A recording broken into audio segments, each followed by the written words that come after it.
Our Heavenly Father, the fount of all goodness and grace, the cause of wisdom, the source of intelligence, we welcome you, O Lord, to this auspicious gathering of your beloved, who continuously give you thanks for every opportunity to learn something new and become fruitful to the works of your creation. We humbly come to you, not because we are worthy, but because we find ourselves in need of you, who is our strength and our hope, to continue despite the challenges we face in health, prosperity, and our solidarity with one another. We pray that today's gathering, made possible by the grace of advancements in technology and social media, becomes successful in its endeavors, so we can offer it back to you as our humble offering to honor you, glorify you, and love you through our deeper connection with everyone. May we find bliss in today's session and become more productive children and co-creators of the earth. This we ask and pray through Christ our Lord. Amen.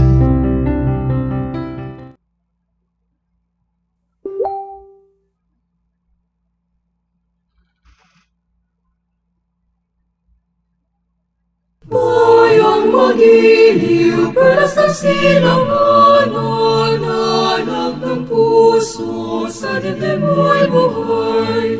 Lupang hinirang, duyan ka ng magiting, sa manlulupig, di ka pasisilip. Sa dagat at bundok, sa simoy at sa langit mabaga, may nilagang tulad, awit sa paglayang minamahal. Ang kislap ng matawat mo'y tagumpay na naglilindi. Ang bituin at araw niya kailan pang mali magdidilim. Lupa ng harangan, bakit pagsinta mo'y langit sa piling mo? Aming ligaya na pamay mga pirang mamatay ng dahil sa'yo.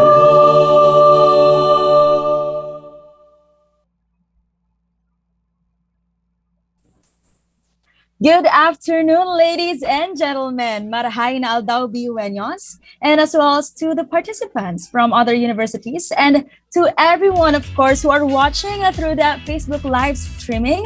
I am Franch May Barasa from BA Political Science 4A, and I am your host for today as we welcome everyone to Aid Imperium, United States Foreign Policy and Human Rights in the Post-Cold War, with a theme: Understanding Regional Issues, Creating Solutions, Strengthening Shared Values through International Relations.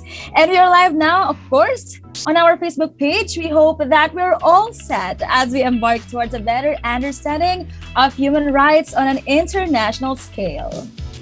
But before we begin, of course, let me read to you first our house rules that will be flashed on your screens, and I'll be reading it to you. All right, so first, always observe a decorum. Listen attentively to all the presentations, and kindly mute your microphones when not recognized to speak.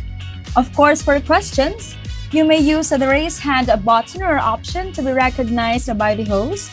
And participants are encouraged to turn on their videos for those to maximize the interaction. And next, participants should rename themselves according to this format: college/school/organization -your name, for example, BU-CSSP-John Paul Vivar, or BU UNESCO-Krista Marina Vera. And for attendance, kindly chat your name, college, school, organization in Zoom, or comment it down on our Facebook Live. An evaluation form shall be also sent at the end of this event. And of course, don't forget to take down notes and enjoy this event. All right, so now we might be asking why we have conducted and why are we all gathered here for this activity. At this point, we will be presenting to you the background and objectives of this webinar. All right, so the founding of state cooperation is not merely based on the assumption of enduring and lasting peace and security for nations, but it also involves the improvement of the condition of those identified to be less developed, also known as third world countries, as they face extreme challenges of recognition and implementation of human rights to strategically provide equity and ensure that no nation is left behind. Foreign aid becomes an answer. Developed countries engage in supporting other countries in terms of security, economic, social, and political aspects. Next. However, while some scholars recognize the impact of foreign aid in improving certain aspects or conditions of third world countries, they also don't try to conceal that this help actually acts as strategies that will greatly benefit donor countries and worse, becomes a tool of repression for recipient governments to alliance opposition, critics, or activists. In unfortunate circumstances, these strategic approaches lead to certain human rights violations. And since Southeast Asian countries are known to be dependent on Western power, particularly that of aid, it is worth assessing how the supposed assistance transforms as a weapon, debilitating the good intent it meant to apply in the first place. In line with this, the students of BA Political Science 4A and Political Science Club of Bicol University proudly presents to you a webinar on foreign aid and human rights in Southeast Asia entitled Aid Imperium, United States Foreign Policy and Human Rights in Post-Cold War Southeast Asia with the theme, Understanding Regional Issues, Creating Solutions, and Strengthening Shared Values Through International Relations. Specifically, this webinar aims to deepen the understanding about how foreign aid operates in an international setting and to empower the participants regarding their role in contributing to the solution-making process in order to address issues in the region, to raise awareness among the participants regarding both the direct and indirect effect of foreign aid to human rights, to strengthen the sense of regional identity of ASEAN values and principles through the participants, and to promote the importance of studying international relations, especially in the context of global issues such as human rights violations. All right, so there you have it. We would also like to acknowledge the presence of the participants from the University of St. Anthony and University of Nueva Cáceres. Welcome. Thank you for choosing to join and be with us today. And at this point, I will be introducing to you the very able and supportive Department Chairman of Bicol University Political Science Department to give us his welcome remarks, no other than Dr. Cesar Arau.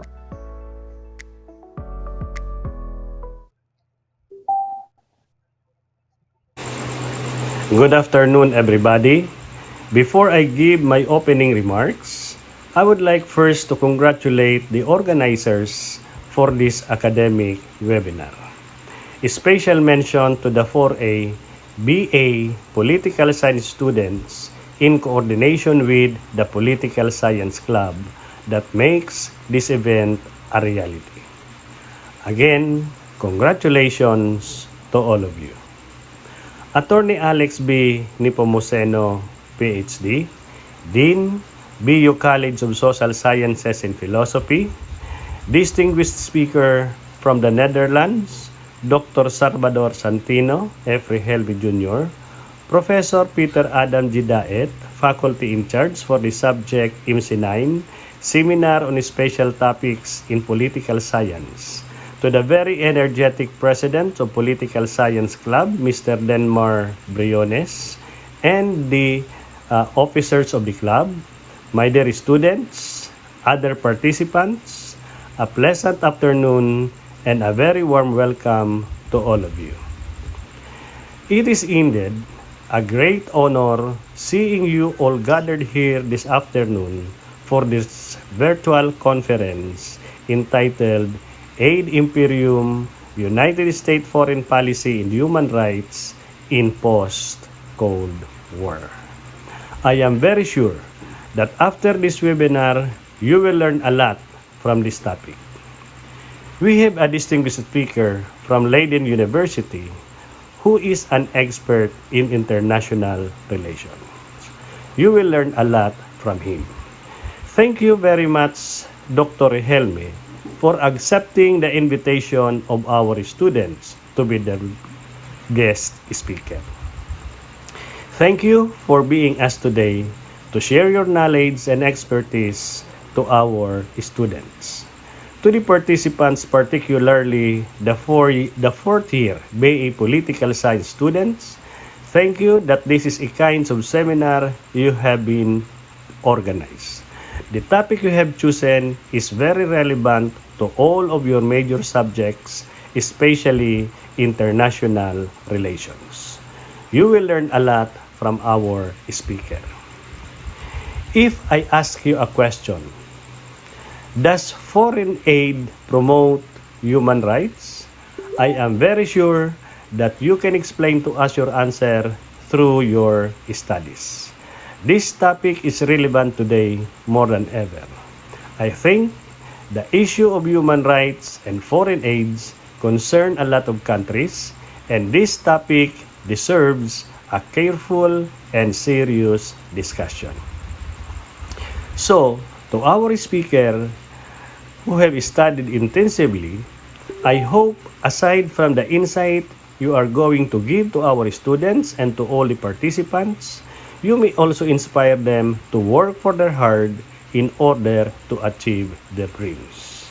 In behalf of Political Science Department, Bicol University College of Social Sciences and Philosophy, I welcome you all to this important academic webinar. Thank you very much.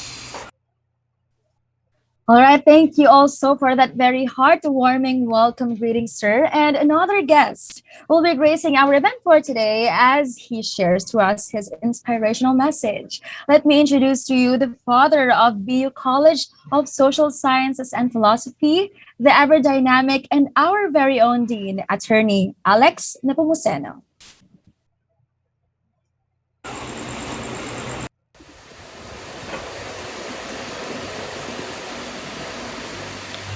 At the outset, I would like to express my congratulations with sincerest gratitude and appreciation to our highly esteemed guest speaker, who will be formally introduced later, Dr. Salvador Santino Fulo Regilme Jr., the Political Science Department faculty and students, headed by Dr. Cesar A. Arau as chairperson, the Political Science Club, under the charge of Professor Eileen Sarte as club advisor and club president Mr. Denmark Briones, the subject teacher of political science, 4th year Block A, Professor Peter Adam G. Daet, the event organizers and in charge, namely, overall event head Ms. Patricia Latagan, the executive heads Mr. Ronnie James P. Indaya, and Mr. Sidney Joseph Torreneva, who will also act as moderator. The College Student Council, headed by Ms. Tricia K. Fribaldo, other partner organizations, our host, Ms. Francia May Boras, our dearly loved students, netizens, particularly those viewing at FB Live. Ladies and gentlemen, a pleasant afternoon to all of you. The webinar this afternoon is one of its kind, which to me carries an essential mark of a world-class education by holding a forum of international significance and interest regarding foreign policy of a superpower state, the United States of America, affecting not only nation-states but geopolitics of regions or even the vast part of the world vis-a-vis global concerns on universal human rights and human dignity. With this, I can say that I am truly flattered by your invitation to give an inspirational message. With pride and honor, therefore, I shall give justice to the task assigned of me to add the fact that I, too, is a political scientist and a peace and security professor with advocacy of leadership legacy for peace and development and an indubitable conviction for the promotion of inclusive quality life for the whole humanity. Moreover, it can be said that the organizers went beyond their limits for bringing in as guest speaker no less than the remarkable author of a research-based book titled Aid Imperium, United States Foreign Policy and Human Rights in Post-Cold War Southeast Asia, in the name of a highly esteemed professor and lecturer, Dr. Salvador Santino Fulo Regilme Jr. This is a clear indication that the political science students' diligence to search for the truth and exploration for knowledge goes beyond our territorial confines. Hence, you all deserve a commendation for exploring the horizon. I believe that this afternoon's webinar will usher not only awareness of the issues, concerns, and problems around the world relevant to human rights, but also the realization and appreciation of responsibilities toward them, such as joining advocacies to help the poor, service to the defenseless, voice of the voiceless, protection of justice, and promotion of human rights and dignity, just to name a few. Indeed, our scholarly mind will be put to challenge this afternoon in order to analyze and understand whether U.S. foreign policies and assistance really help or hurt human rights, or whether it promotes or undermines human dignity in the recipient nation states. To augur pieces of evidence to understand Dr. Regilme's exposition on what he called interest convergence theory that provide quantification and interpretation referred to by him as U.S. foreign aid imperium. Yes, we need to go deeper than the tip of the icebergs regarding U.S. foreign strategic support to the promotion of human rights, which accordingly is characterized by imperium, a Latin word to mean supreme power or absolute dominion, as defined by Merriam-Webster.com. Moreover, may I inspire everyone to seriously and keenly analyze the talk on aid imperium, United States foreign policy, and human rights in post-Cold War Southeast Asia, detached from biases of any ideological inclination, but by pure objectivity and neutrality, so that your knowledge won't be obscured by prejudices and partialities. We have to bear in mind that foreign policy serves as the general objectives that guide the activities and relationships of one state in its interaction with other states, and that the development of foreign policy is influenced by domestic considerations, the policies or behavior of other states, or plans to advance specific geopolitical designs.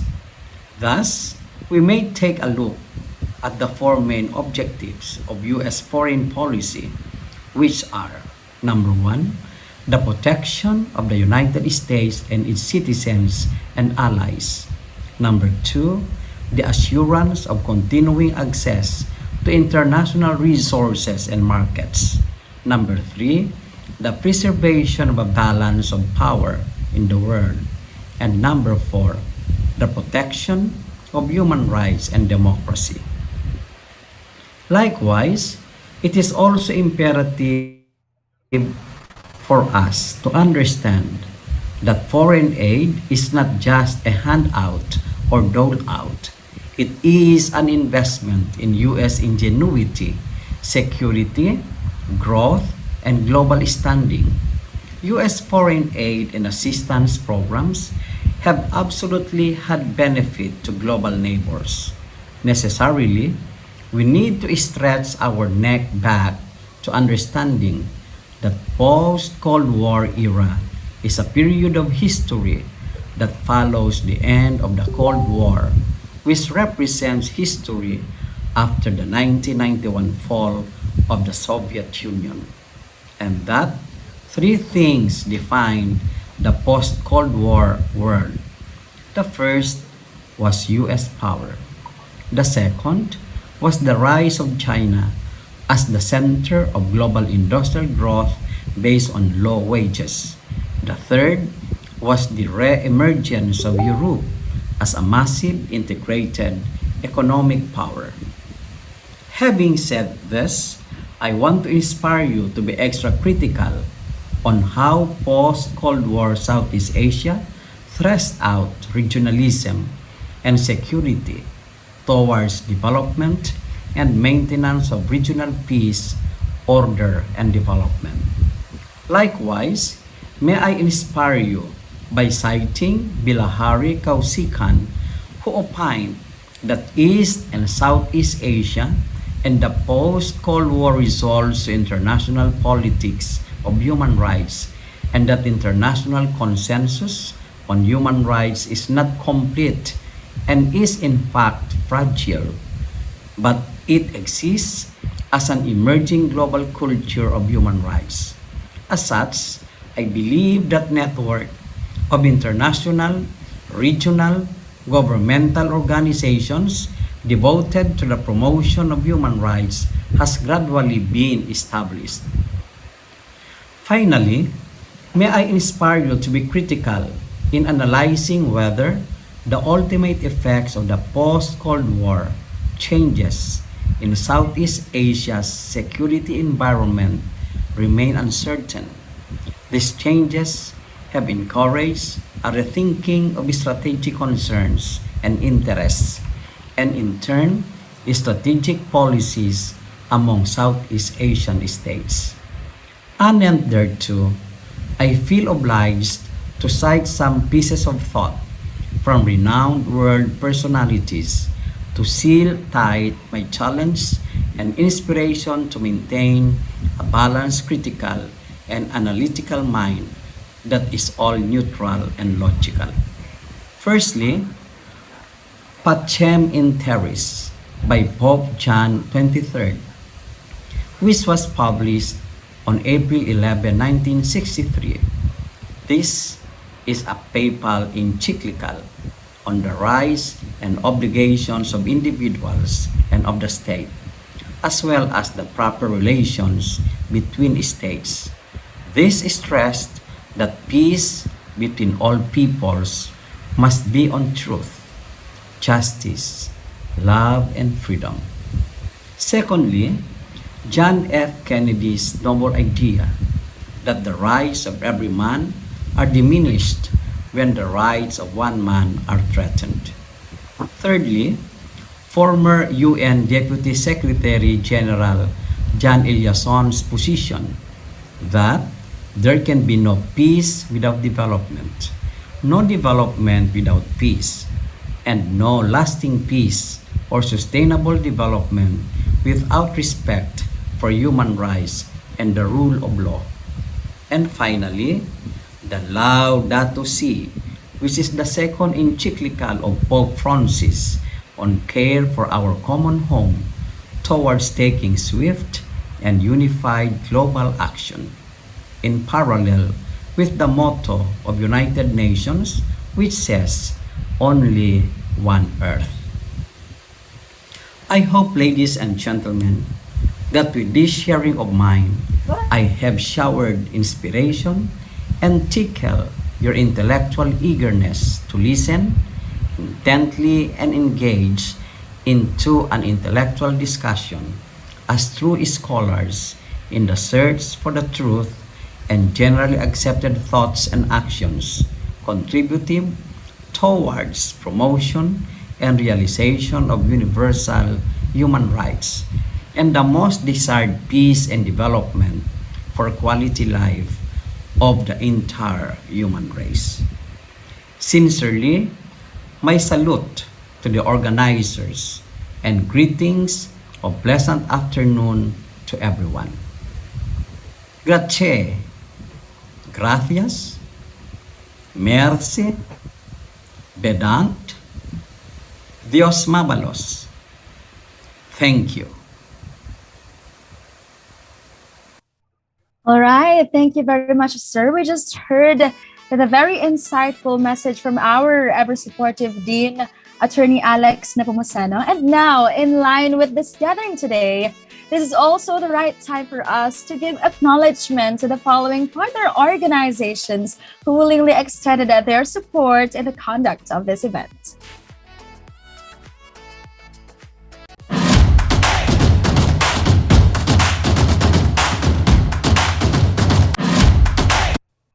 Thank you very much to our partner organizations. And now, finally, we are down to the most exciting part of our program this afternoon. Without further ado, let me call the dashing, the lovely, and the person behind this event today, Ms. Patricia Renee Latagan, to introduce to us our resource speaker. Hello, everyone. Am I audible? Yes, you're audible. So our promising speaker for this afternoon is a permanent university lecturer in international relations and human rights in the Board of Examiners, chair of the MA in International Relations program at the Institute for History, Leiden University in the Netherlands. He is the author of Aid Imperium, United States Foreign Policy and Human Rights in Post-Cold War Southeast Asia, University of Michigan Press, 2021. Co-editor of Human Rights at a Risk, International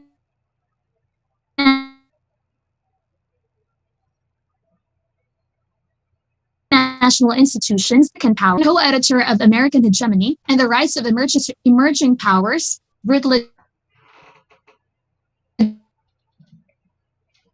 2018, and in the Social Sciences. He holds a joint PhD in Political Science and North American Studies from Freie Universität Berlin, and he previously studied at Yale University in the US and at Osnabrück University and the University of Göttingen, both in Germany. He is a 2019 winner of the Asia Pacific Best Conference Paper Award of the International Studies Association. Ladies and gentlemen, he is none other than Dr. Salvador Santino Pulo Regilme Jr. Let us all give him a virtual round of applause.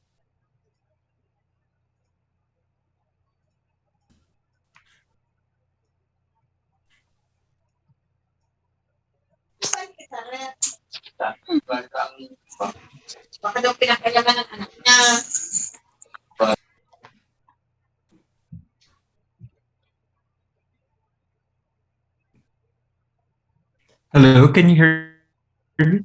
Yes, sir, we can hear you. Yeah, thank you so much for the very warm welcome and also the very generous introduction to all the student organizers, to Patricia Latagan for this, and to Peter Daet for the invitation. Okay, so I think I can start now with my presentation. Let me just share my screen for the moment.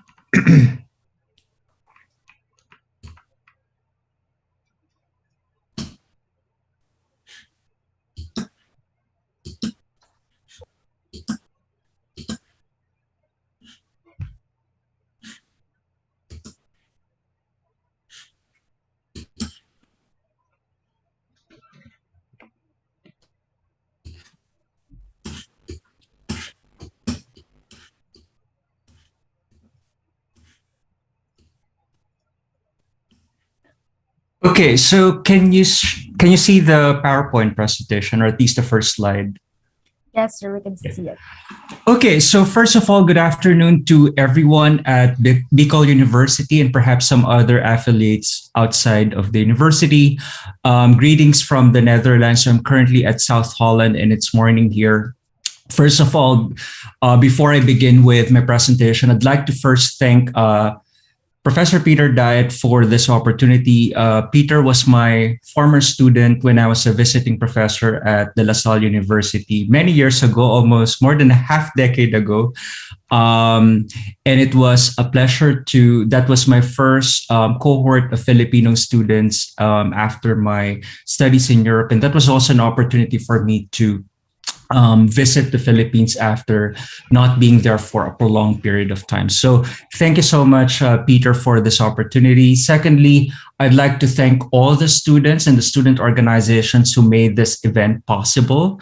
I may not be able to name everyone, but I think I just wanted to express my gratitude for making this event possible. And I've seen the promotions on social media. Some friends actually flag these kinds of promotions. So I think that I do appreciate the efforts. And thirdly, I'd like to express my thanks to the university officials, from the dean, the department chair, and perhaps the technical assistants who made the Zoom event possible. So let me begin. So I think I'm going to speak in the next 30 to 40 minutes, but if my time is up, please let me know and mute me if that's possible. But I'm going to stick to my time constraints, but because I appreciate more discussions afterwards. So the topic of my presentation is based on my forthcoming book. It's a book that will come out this November 9, 2021, so a few weeks from now.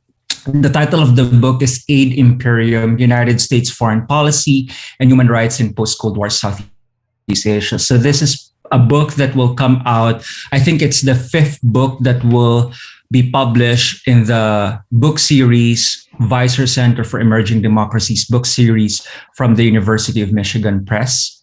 And this, in fact, while I've already done or presented the book's key arguments and findings in many universities in the last 10 months or so, at least virtually, this is the first time that I'll present the book to a Philippine audience. So I think that I'm also excited because a few chapters of the book deal with Philippine politics and its intersections with US foreign policy. So I'm very excited to hear your feedback and arguments. And I hope that while the book is primarily available in all, bookstores, online bookstores, but I hope that the book will be reprinted eventually by reprinted by a Philippine publisher with the permission of the University of Michigan Press.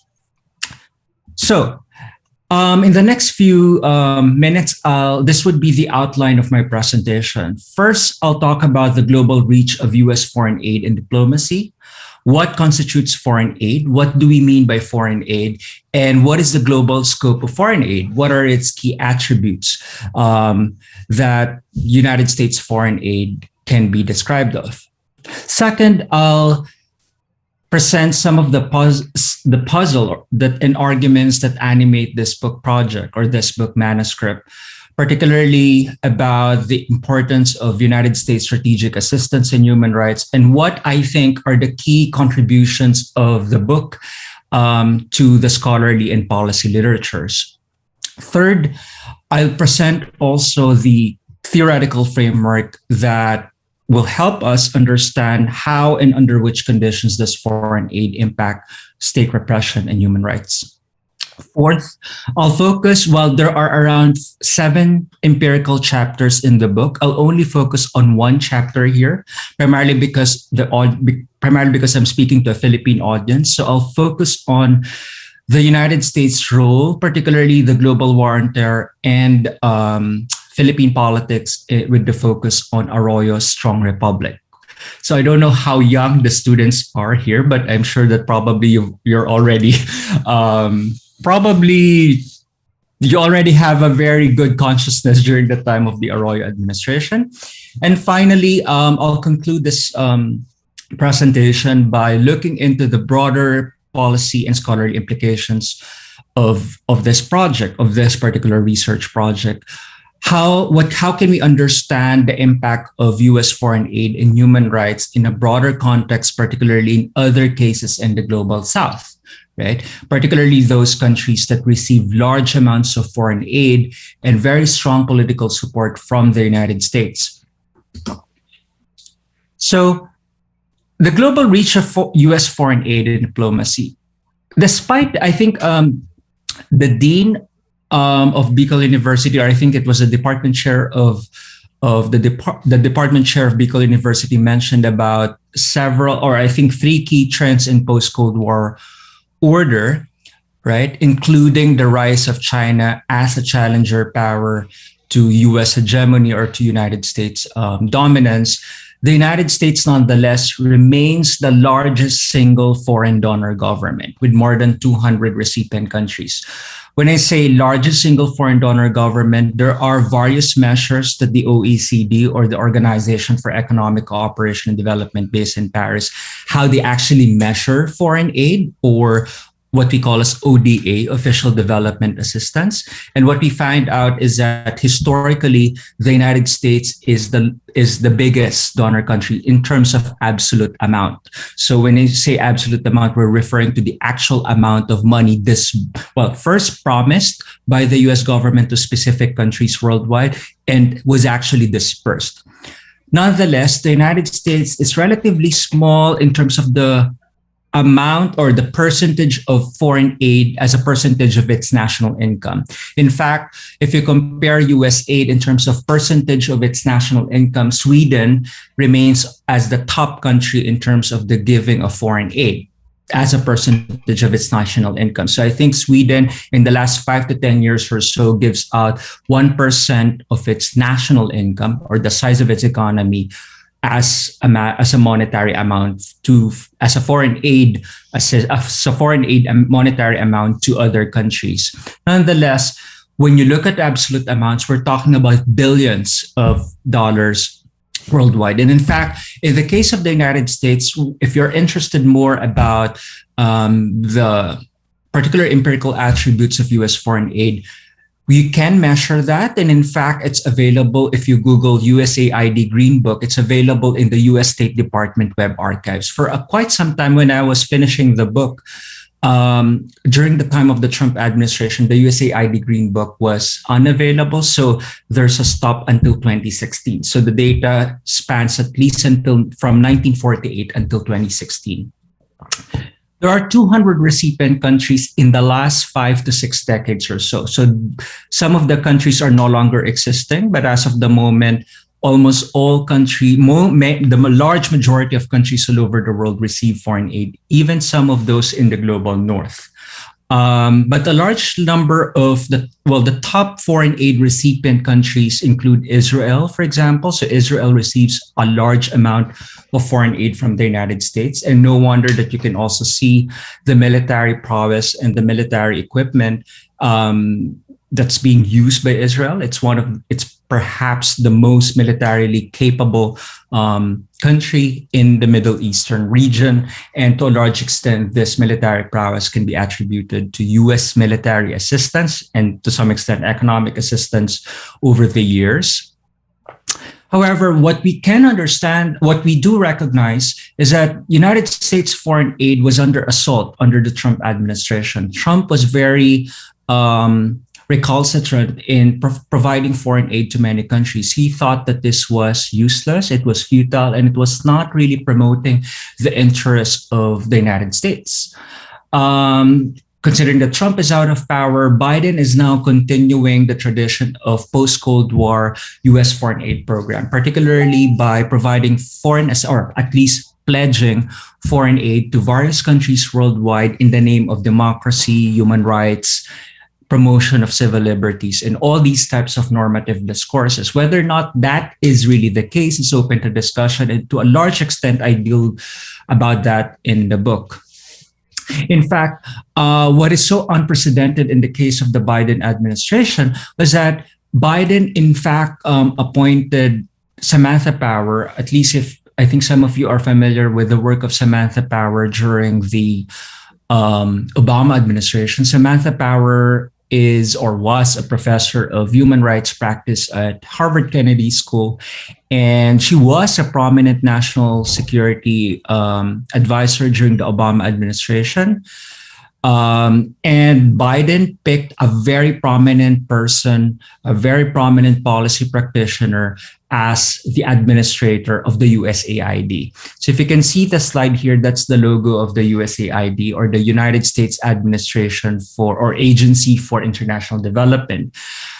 Perhaps you've seen this logo of USAID in several media outlets. If there's a humanitarian disaster here in the Philippines, perhaps you can see some of these big boxes being sent out with the logo of the USAID. Usually the USAID has an administrator that is usually a low profile personality. But during the Biden administration, he was really investing. So President Biden is really investing on the power of diplomacy, particularly foreign aid, as a way to promote United States interests. That's exactly the reason why in the National Security Council of the current Biden administration, he's also betting on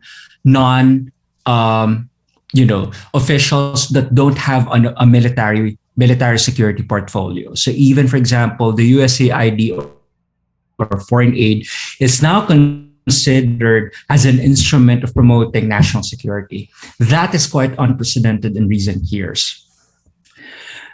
This foreign aid from the United States, at least in the post-Cold War era, is often justified in the name of promoting human rights or democracy in recipient countries. Yet this notion of this particular normative discourse of democracy promotion as well as human rights promotion is now under attack. Now, I think I'm not the first person to tell you this because you have your own lived experiences, right? And perhaps you're already adults before the last 5 years, right?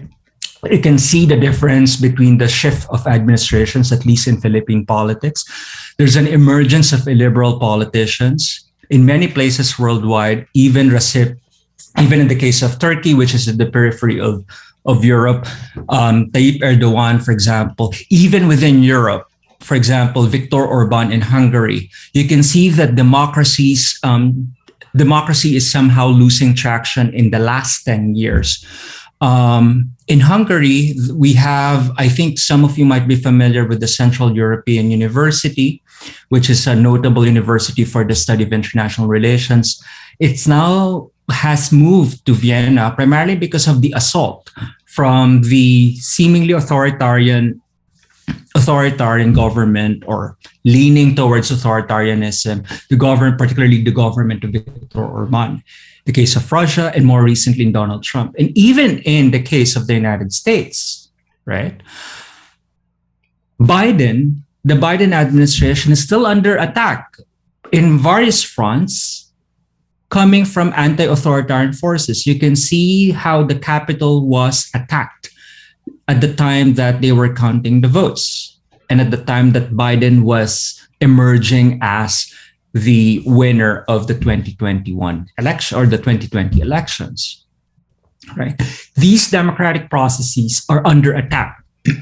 And I'm not the first one to say this, but what we do know historically from colleagues, for example, such as Anna Luhrmann from the University of Gothenburg, did this quantitative data that in the last 10 years, in fact, there is a dramatic decline of the number of democracies worldwide, both in terms of the number of democracies, so the numerical data on how many countries are at least effectively democratic, but also in terms of the quality of democracies that we often find now in supposedly consolidated democracies in the global north, such as in Western Europe or in North America.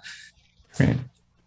This is unfortunate, but the question now is, what exactly is the relationship between foreign aid and human rights? If human rights and democracy are now under assault, are now being challenged by different leaders, by different actors worldwide, and even within countries in the global south. Why should we give, what is the relationship between foreign aid and human rights? As such, the core puzzle of my book focuses on two key questions.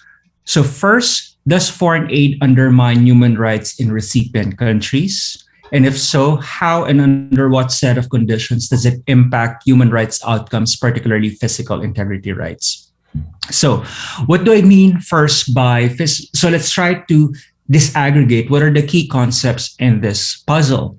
So I focus instead on physical integrity rights. And when I say physical integrity rights, or it refers to the freedom of the human person from extrajudicial killings, enforced disappearances, physical harassment, and torture. And when I say torture, it's not only about physical, but you can also include here various forms of non-physical torture, such as, for example, psychological harassment, bullying coming from state actors. When I say foreign aid here, I use the term in the book. I go beyond the term foreign aid. I particularly use the term foreign strategic support or foreign strategic assistance. And I prefer this term rather than the term foreign aid. And why is that? I deploy the notion of foreign strategic support because it constitutes all forms of US foreign military and economic aid disbursements. So that's the material component of aid. But also we have the strategic political discourses and diplomacy that underpin them.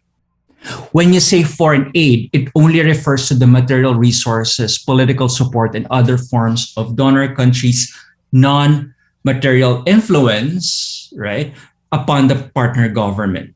So when I say foreign strategic support, it is an aggregate term. It refers to the material aspects. That's number one. That refers to these, it could be military equipment, for example. It could be financial aid for economic purposes. There's a lot of books written about it. But what has been ignored in the scholarly literature on foreign aid, particularly in my field such as political science, international relations, in sociology of development, for example, or even in anthropology of development or development of anthropology, the argument is that they actually disregarded the non-material dimensions of foreign aid. When I say non-material dimensions of foreign aid, particularly when I say strategic support, so that includes material plus ideational components, I refer to non-material practices such as public diplomacy, right? So public diplomacy of the partner of the donor country. What are the different types of diplomatic discourses that the Bush administration or the Obama administration or the incumbent presidential administration that they deploy in order to justify foreign aid? I argue that these are important components of determining the impact of foreign aid, particularly these ideational components. And hence, I depart or even challenge the dominant social science literature that focuses on aid as a material resource. I underscore the role of political discourse and ideas in shaping and co-constituting the broader structural conditions that shape how and why our recipient government uses its own domestic resources and foreign assistance. The outcome of any material political resource depends on the widely shared strategic intentions and ideas of the end users, particularly the donor government, but more so the recipient government. And they do have the mandate to manage the aid that they receive from the donor government, but also their own domestic resources. The argument that I'm making here has a constructivist component. And when I say a constructivist component, I'm making an argument here that does not necessarily depend or does not fully depend on a very materialist conception of foreign aid. Because for me, the meaning in world politics, the meaning of a particular practice, right, or the meaning of a particular material good, such as foreign aid, really depends on the intersubjective construction of the end users or the key stakeholders. The term foreign, what I also argue is that the term foreign strategic support offers a much wider explanatory coverage than the term foreign aid. And in the book, I comprehensively map out how donor governments' concrete actions and publicly expressed intentions in ways that you cannot necessarily see if you do a simple or perhaps a very sophisticated regression analysis of how foreign aid could be correlated to human rights or various types of human rights outcomes. One very important argument that I'd like to start here, that I'd like to emphasize in this lecture, is that you'll perhaps after this lecture you'll come to or even before the lecture you probably have your own preconceived notions of whether or not foreign aid is good or bad. Now, if you ask me in simple terms, my conceptual argument here is that foreign aid is usually, I do admit that it is usually characterized as either good or bad for global South countries, particularly in terms of economic development, good governance, and even human rights. My book, Aid Imperium, dispels this very simplistic and blatantly ideological characterizations of foreign aid and its transformative consequences in aid recipient countries. Right. Alternatively, I challenge the conventional wisdom, which often implies that material resources, such as foreign aid, for example, have inherent properties. I dispute that, thereby making it either good or bad for recipient countries. More often than not, when you hear a political scientist on television talking about foreign aid, a lot of these are simple hypotheses or assertions without any basis in evidence, because they already have their own blatantly ideological presuppositions about foreign aid. What I argue is a very constructivist take on foreign aid. In particular, I underscore how donor and recipient governments' shared expectations and strategic purposes shape the patterns of use of foreign strategic support. So, for example, in one of the chapters, I examined how the Bush administration's war on terror as a response to the 9/11 attacks enabled a dramatic increase in absolute amounts of US aid to the Philippines. Right. But the terror-oriented US strategic support and the domestic policy agenda of Philippine President Gloria Arroyo at the time focused so much on counterterrorism and national security. And therefore, aid was rediverted to the coercive apparatus of the state. That means to say, in particular, military and police forces. Now, this is an important argument, primarily because if you just look into the aid data, right, there's military aid and there's also economic aid, but it is meaningless without looking into the foreign policy discourses as well as the domestic discourses of the recipient government. In other words, discourses are important signaling devices or instruments for us to discern how and under which conditions will that aid be used in recipient countries. So on that particular note, I saw, or what I examined in, at least for the purposes of today's presentation, the convergence and counter-terror agendas between the Arroyo administration at the time, as well as the Bush administration, focused so much on counterterrorism and national security. This convergence in counterterror agendas dramatically bolstered the capacities of the police, the military, the intelligence agencies within the Philippine state. And that outcome, I argue, led to a substantial increase in both systemic and collateral deaths of civilians due to deliberate state actions. And I'm making an argument here, later on I'll present the theory, that there are two kinds of human rights abuses that I refer here. First, I'm referring to systemic abuses. These are products of selective political repression. So for example, if I'm military intelligence officer, I tag person X as someone who is challenging the government, possibly coming from armed opposition, and therefore this is a target for extrajudicial killings.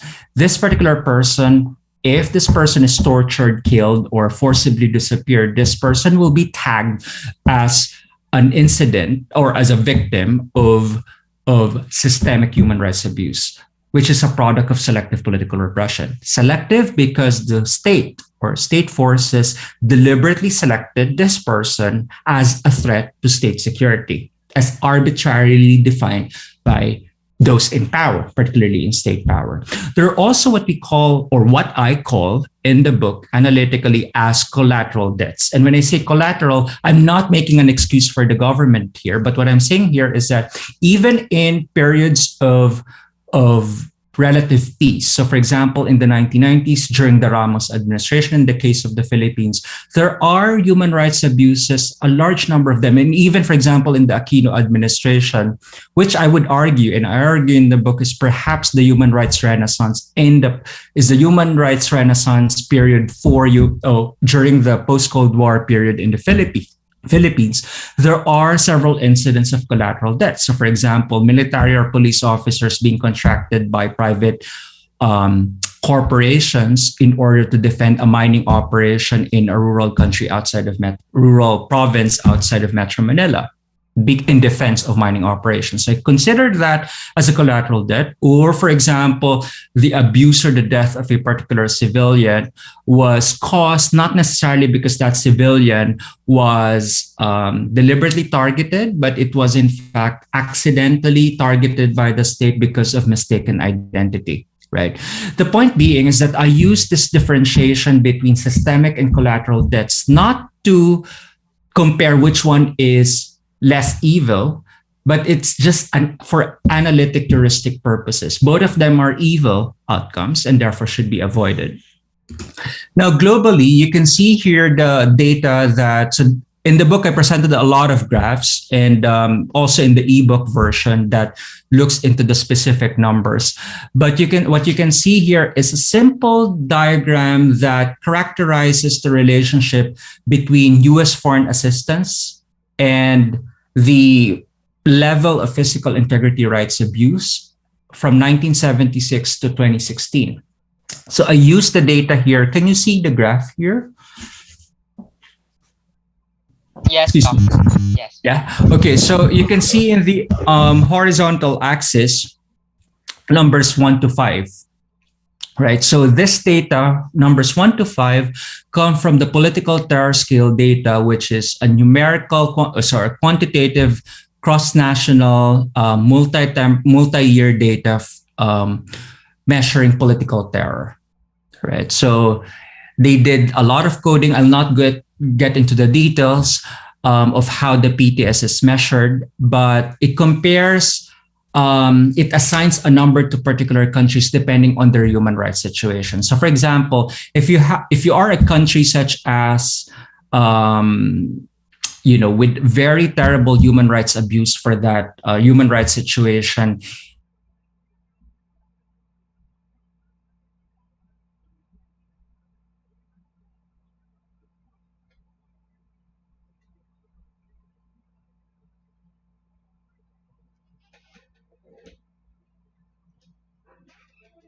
with a low score such as 1, right?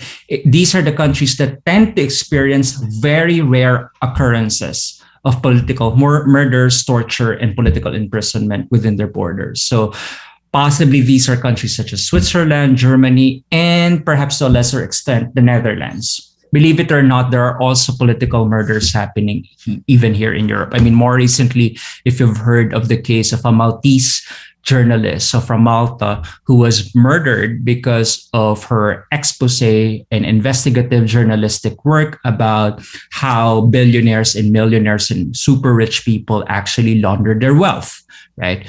So even here in Europe, there are political murders. But for the purposes of the PTS here, if you are a country with a score of 1, you tend to have very rare occurrences of these state abuses. But if you have a score of 5, it is very abusive. So 5 is extreme. This could be North Korea. 1 is the lowest. It could be the case of Switzerland. Now, what we can see here is that although extremely abusive states with a score of, so figure one, so this particular figure, it demonstrates that countries with a score of 3 in the political terror scale, so you can see here the horizontal axis, or those that have rampant state-sanctioned extrajudicial killings and imprisonment of political dissidents. In my work, this could be the case of the Philippines, Colombia, Pakistan, for example, Kenya, Nigeria. Those that have these kinds of abuses receive the highest amount of US foreign assistance. So you can see here in this graph, particularly in this axis, the amount of foreign aid in terms of billions, right? So this is an aggregate amount. So for example, if you have a score of 3, in terms of military aid, that's around 150 billion US dollars to all countries that have received historically US aid over the last 4 or 5 decades. So starting from 1976 to 2016, that's a large amount of money. You can imagine how many military weapons, military equipment, and different sorts of sophisticated forms of counter-terror assistance could have been spent with that amount of money worldwide. That is serious, right? So the puzzle here is that why is it that countries that experience a large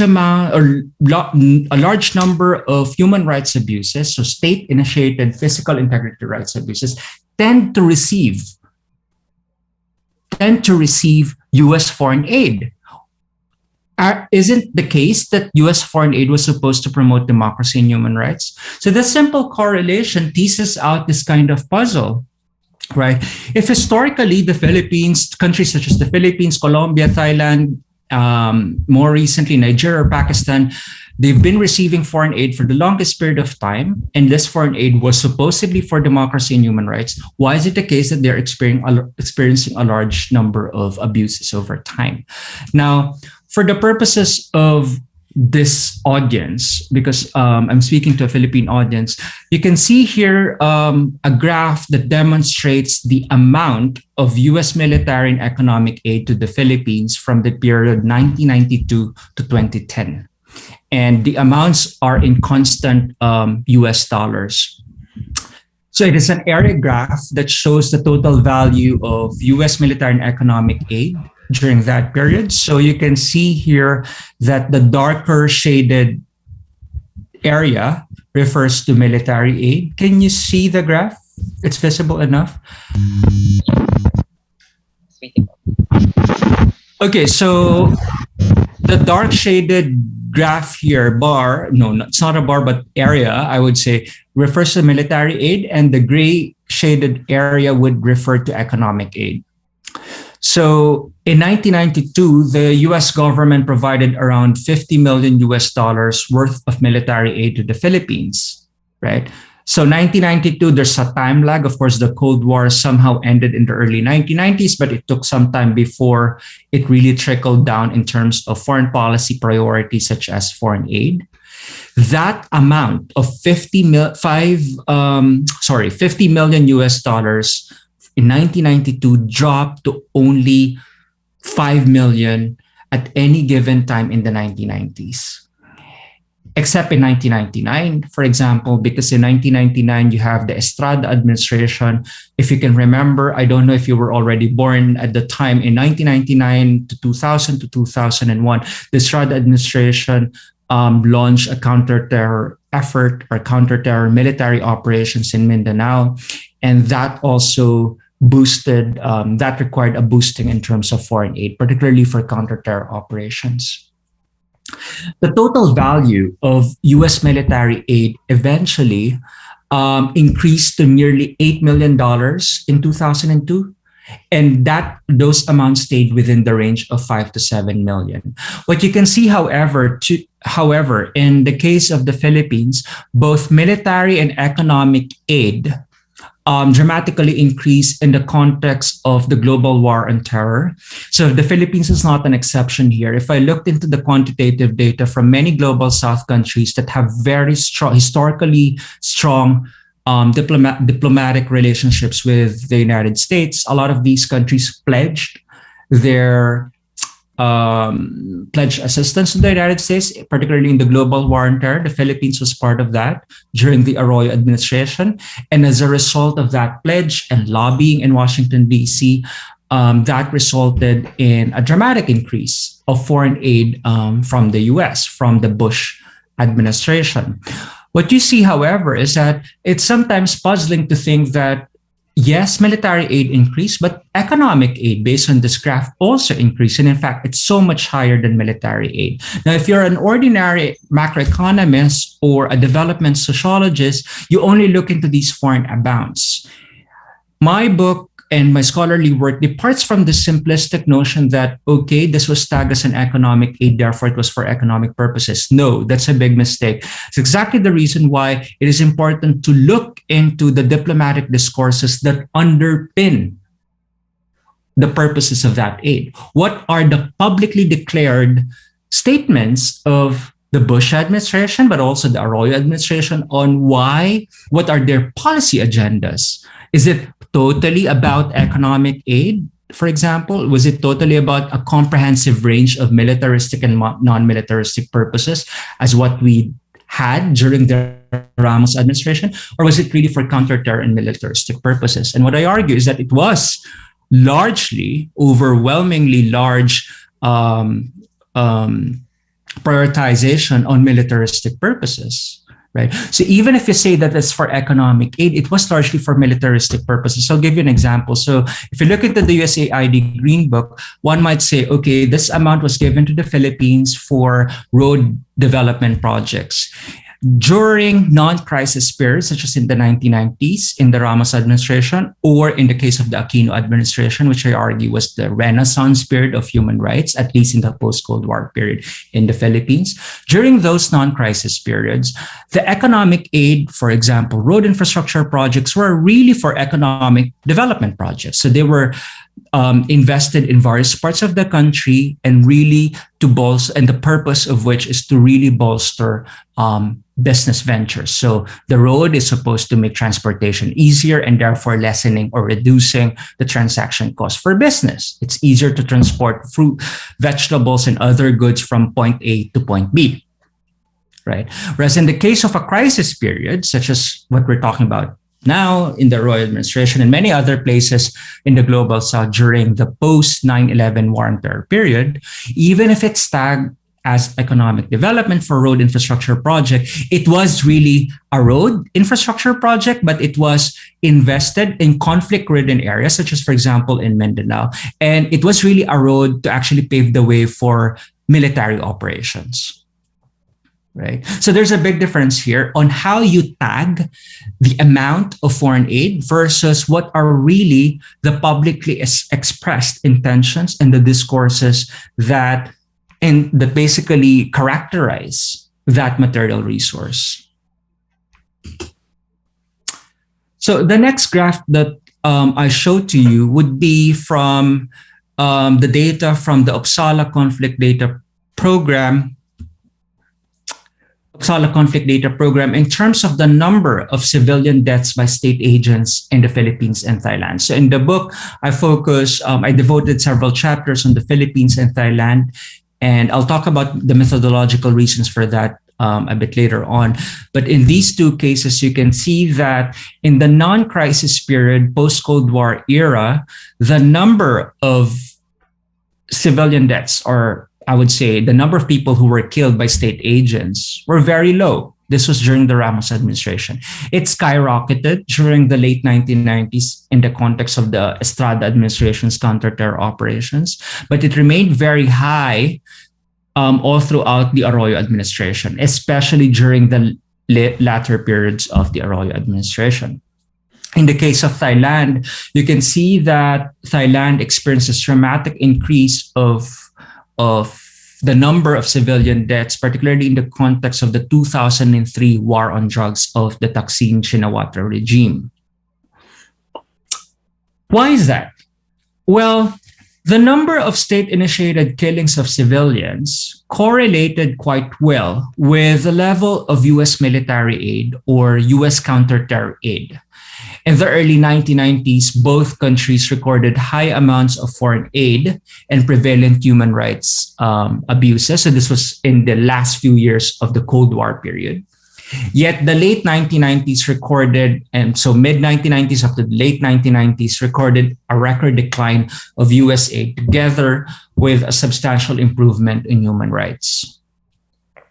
In early 2000s, the spike in US military aid coincided with the deterioration of physical integrity rights in recipient countries, including the Philippines. In fact, after the Bush administration designated Southeast Asia as the second front in the war on terror, the total amount of US aid to the Philippines and Thailand remarkably increased. And the Philippines, so for example, after receiving post 9/11 US counter-terror aid, the Philippines recorded an annual average of 23 cases of enforced disappearances. So desaparecidos, so those who are forcibly disappeared, and 132 instances of political killings per year from mid-2001 to 2009. That's a big number because in the period 1992 to 1998, the average number per year of enforced disappearances would be 5. From 5 during the Ramos administration to 23 per year in enforced disappearances. In terms of political killings, you have around 33 political killings in the 1990s during the Ramos administration. So 33 political killings to 132 instances from 2001 to 2009 during the Arroyo administration. Of course, these estimates, as explained in the methodological appendix of the book, are conservative. Conservative because only those that have been reported eventually end up in the records of human rights organizations. The kind of human rights deterioration during the global war on terror in the Philippines is not an exception in terms of the global trend, right? Just looking in the region, in the Southeast Asian region, Thailand in the 1990s recorded very few, in fact, almost zero. But of course, you shouldn't believe that it's zero because it's the mere fact that it wasn't just reported. But it was large. This was the this is the renaissance for democracy or democratic renewal in Thailand, right? Afterwards, so there were very few state-sanctioned political killings in Thailand in the 1990s.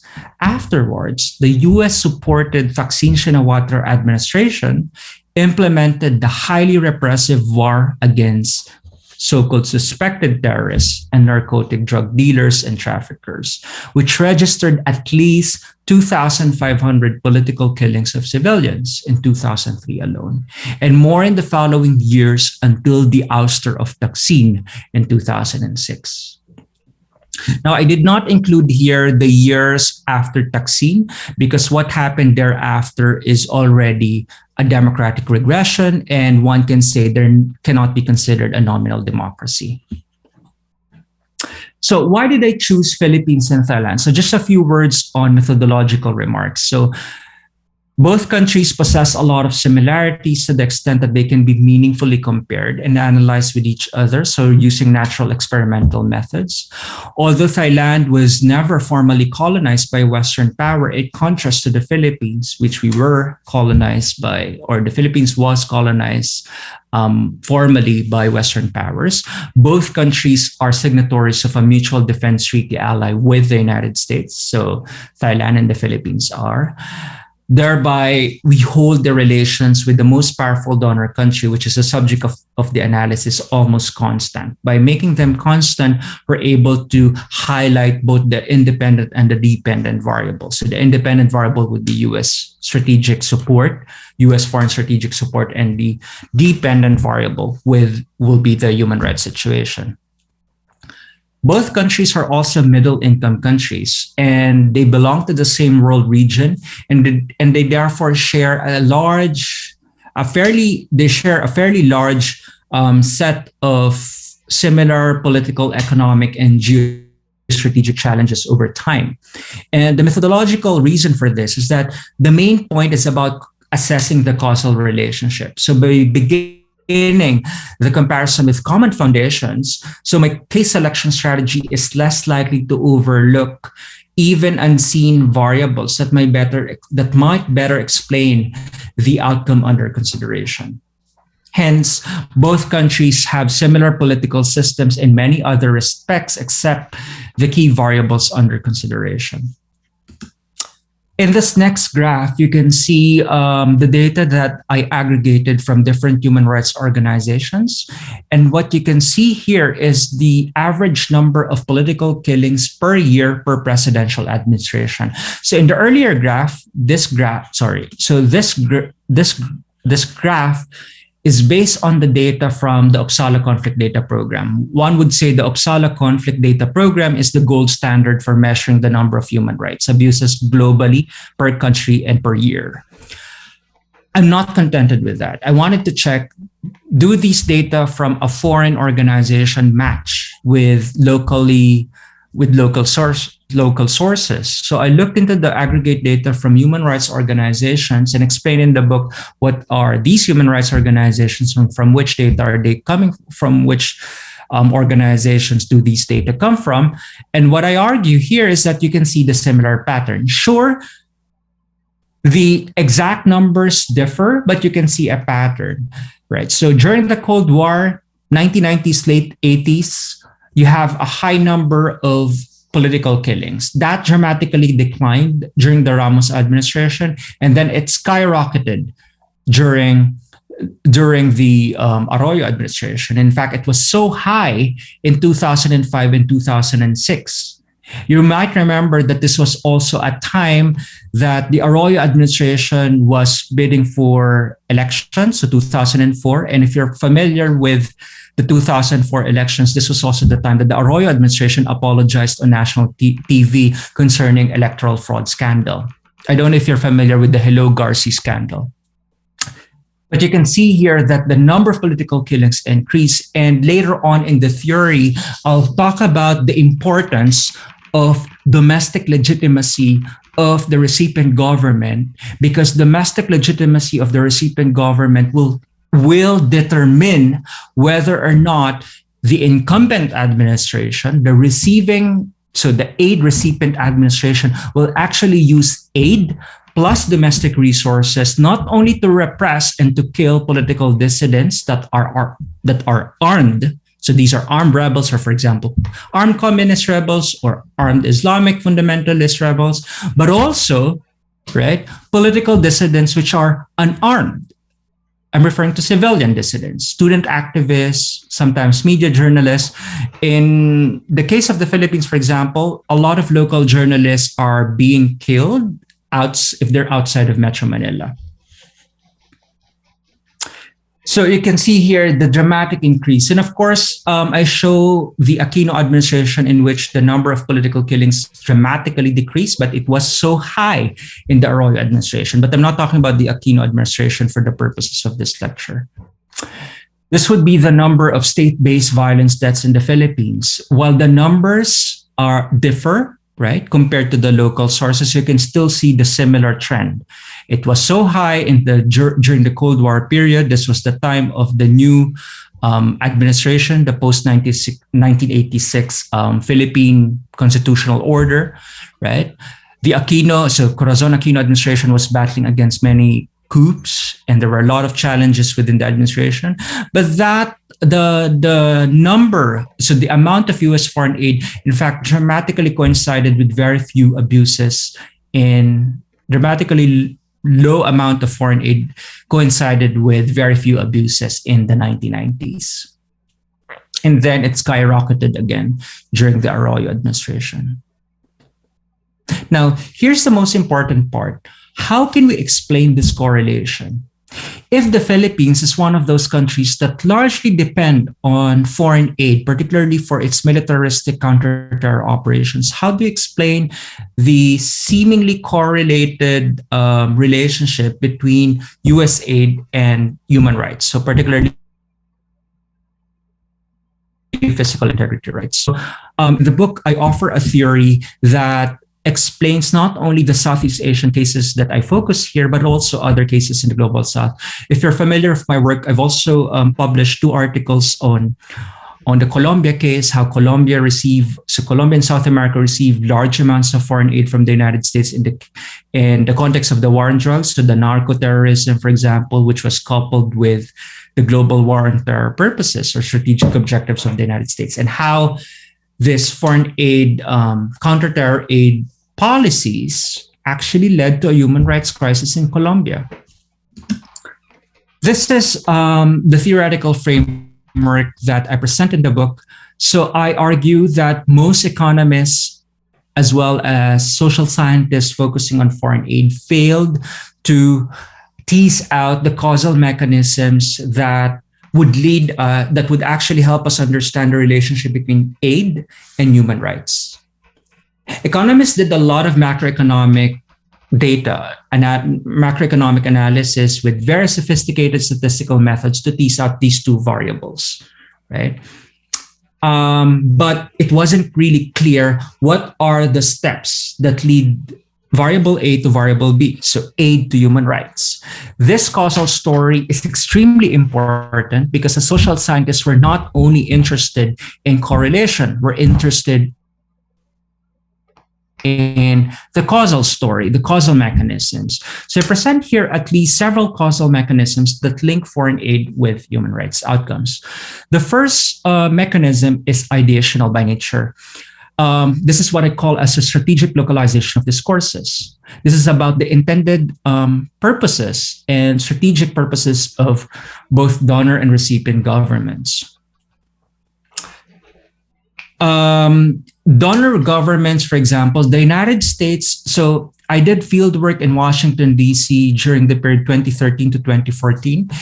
And both in the literature, but also in practice, the United States as the largest recipient of foreign aid is not asking all countries, do you want foreign aid? That's not how foreign aid works, right? Foreign aid works in such a way that potential or prospective recipient countries sometimes, or more often than not, usually, hire lobbyists, lobbying firms based in Washington, D.C., to lobby members of Congress in the United States Congress for them to be given foreign aid. In other words, if you're a government of a particular country X, you will hire a lobbying firm in Washington, D.C., and this lobbying firm will actually interact with key government officials to make the case that your country is very important for U.S. national interests to such an extent that the United States, it is in the United States' best interest to provide country X foreign aid. That's how it works, right? I mean, the United States is not out there shopping around who wants foreign aid. It's about lobbying. It's the politics of lobbying. That's why if you've been to Washington, D.C., I mean, almost apart from the federal government agencies, right, there's a lot of law firms and lobbying firms. A lot of these law firms also do lobbying for foreign governments. So this lobbying process, right, is what we call a strategic localization of discourses. And the recipient government here plays a very big role. It plays a very big role because in the context of foreign aid, in the literature on foreign aid, in the scholarly literature on foreign aid, they only emphasize that donor governments have a very pivotal role in the politics of development. That is, I would say, blunder, scholarly blunder, primarily because if you look into the politics of aid, recipient governments, in fact, are not passive agents. They play a highly active, set of efforts to make sure that they receive foreign aid and that foreign aid will be useful for the recipient government. So in the fieldwork that I did, what I found out was that, in fact, there are publicly open source documents and reports from investigative journalists in the United States confirming that the Thai government and the Philippine government lobbied that they promoted the idea that Southeast Asia is the second front on the war on terror. They promoted the idea that the armed rebel groups in southern Thailand and southern Philippines were operationally linked to the Al Qaeda and the global terror networks. What we do know is that this proposed link is resting on very shaky ground. I mean, John Siddle of the LSE wrote about this, but what we do know was that it was not clearly established where that operational link between our local armed rebel groups to the global terror networks. This link is untenable. And however, that's not important for the purposes of foreign aid. The Bush administration and the key foreign policy establishment officials believe this. And therefore, they dramatically increased the amount of foreign aid to Southeast Asian countries, particularly Thailand and the Philippines. And this is what I call as the strategic localization. This is the ideational component of foreign aid. All right.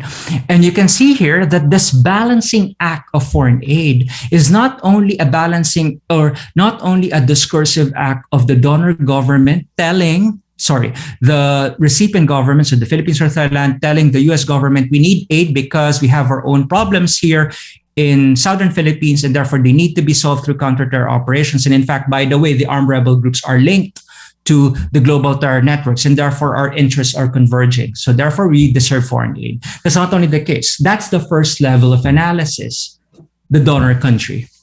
But the second level of analysis would be the domestic public. If you are already aware, during the Arroyo administration, there was a very strong public sentiment and anxiety in terms of national security interests. The imminent threat of a bombing or a terror attack in public spaces during this time was very strong, and therefore there was a sense of urgency for counter-terror operations to take place. So in that way, the recipient government, through strategic localization, actively promoted the idea that foreign aid is good not only for the donor country, but also for the domestic public. And as a result, this is what we call interest convergence, right? The convergence of shared purposes between the United States and Southeast Asian governments. In the context of the global war on terror period, this was largely for counter-terror operations, military security, state security.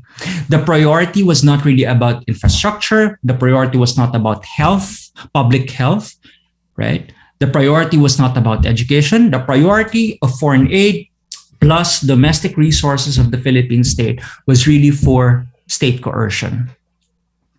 And this interest convergence has very transformative implications on resource mobilization. And this is the third mechanism here.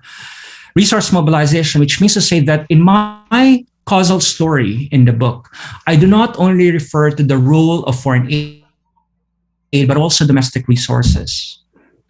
Domestic resources and foreign aid were given for military purposes, and the way that it was being spent was opaque to the domestic public. Usually these funds are tagged as intelligence funds, and once they're tagged as intelligence funds, the public will not be able to see them, or even our Congress members might have limited access to how these amounts are being spent. That sounds very familiar, especially in the context of the pandemic. Now, if the interest convergence is really for counter-terror purposes, for militaristic purposes, it produces two mechanisms that directly generate physical integrity rights abuses. And this is what I call as first, selective political repression. If the recipient government is very insecure, it has low domestic public legitimacy. And this was the case, in fact, of the Arroyo administration in the 2000s, in the year 2000, the first decade of the new millennium. Right? They explicitly target political dissidents, even if they are unarmed. And this is what I call as targeted abuses. The second mechanism is what I call as the erroneous coercive state practices. And these erroneous state coercive state practices are what I call as collateral abuses. So they may not, so for example, if there is a conflict in Mindanao, in the Mindanao region, right? A lot of the people who were human rights victims might not be directly targeted, but they felt that they were, well, first, some of them are killed, some of them are forcibly displaced, because that is the inevitable outcome of a conflict, of an armed conflict between the state and non-state actors. And they are what I call as collateral abuses. So as I mentioned before, it's not a way of excusing the state, but it's a way to analytically capture those types of abuses. And both of these types of abuses generate physical integrity rights abuses. Now, if you follow the way that I explain this, let's forget about foreign aid. Let's forget that the United States is giving out foreign aid. Let's forget the very low domestic legitimacy that the Arroyo administration had. Regardless of whether or not you have a highly, a government that has high levels of domestic legitimacy, you have a culture of impunity, specifically in many countries in the global south. Regardless of who is sitting in power, there is a culture of impunity both in the judicial and coercive state apparatus. And this culture of impunity, unfortunately, is a constant, or fairly a constant factor rather than a variable. This is exactly the reason why even during the Ramos administration, or even more so in the Aquino administration, so the Benigno Aquino III administration, Aquino administration was very committed to human rights, yet there are still collateral abuses. And there are still many police officers, or sometimes soldiers, who are targeting unarmed civilians. And why is that? The argument is that it is made possible through the judicial ineffectiveness, which I talked about in the book, both theoretically speaking, but also in terms of the empirical cases.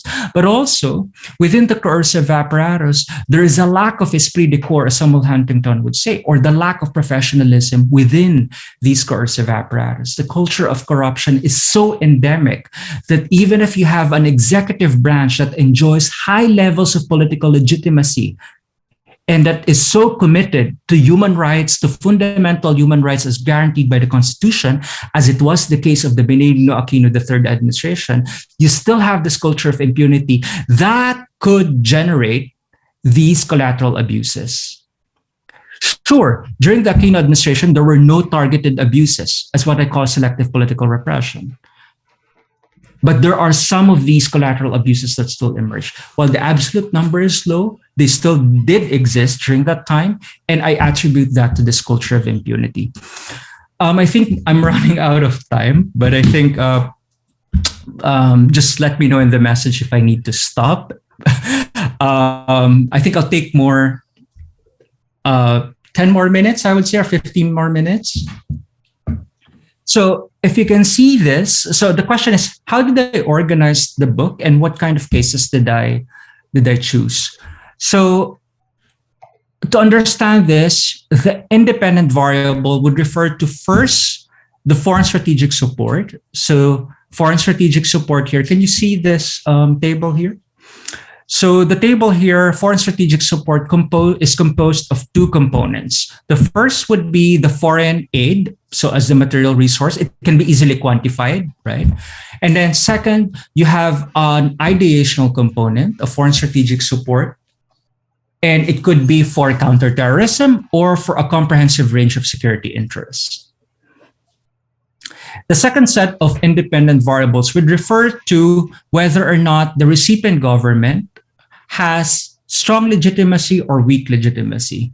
So for today's lecture, I'll only make this short, but in the book, I explain what do I mean by legitimacy and how do we say if it's weak or strong.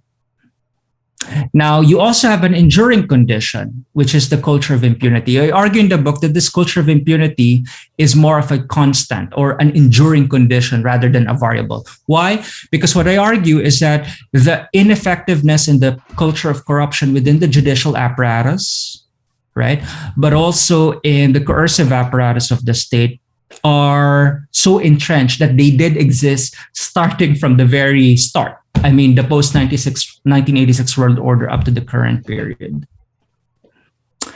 And you have the outcome variable would be the type and magnitude of human rights violations. And the final column here referred to the empirical case. I only focus on the empirical case for today's lecture on post 9/11 Philippines. And in the post 9/11 Philippines, you have a lot of foreign aid coming from the US government. The shared interest was really about counterterrorism. The Arroyo government had weak legitimacy and a culture of impunity. With these four components mixed into the pot, right, you have a very pervasive set of state-initiated human rights violations and therefore a human rights crisis.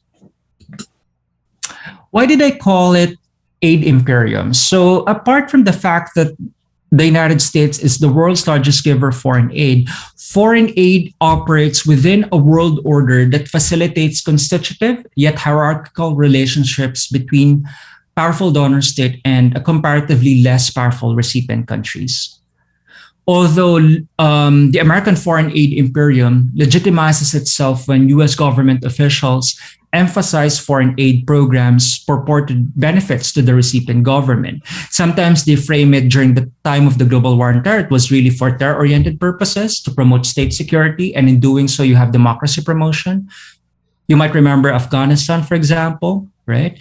Afghanistan was attacked in the early 2000s in the global war on terror. It was invaded by the United States. They invaded Afghanistan, and it was justified through the discourse of democracy promotion. We'll build democratic institutions in Afghanistan. And the United States left a few months ago, and still Afghanistan is in shambles, right? You use these discourses, and the argument is that they keep on saying that this is a mutually reinforcing relationship. But what I argue is that foreign aid only reinforces the interests of the political elites, both in the donor countries, but also in the recipient countries. Now let's get into the empirical case. So as I said, I focus on the global war on terror to Arroyo's strong republic. There was a strategic localization of security discourses. And if you look at the discourse, let me just highlight here a quotation from President Arroyo back then. The war on terrorism does not distinguish between ordinary terrorists and those espousing a political ideology. We will wage war against criminals, terrorists, drug addicts, etc. But basically, it's a blanket, I would say, blanket characterization of who the enemy is. It implies that the state has an arbitrary power in determining who the enemy is. If you're a student activist here criticizing the government, possibly next week you'll be later on targeted by the state, if this is the kind of definition that you have. Similarly, Bush provided a wide arbitrary power on the Arroyo administration to determine who are the targets of counter-terror operations. And I quote Bush here, "I'm willing to listen to President Arroyo. I'm willing to speak with her in any way that she wants to. We've had a discussion about Abu Sayyaf. She's got a clear vision, etc. And I'll let her speak for herself. But the Philippines are a great ally. They're close friends, and we will cooperate in any way she suggests." This particular statement captures the investment in terms of, or the trust that the Bush administration gave to the Arroyo administration at the time.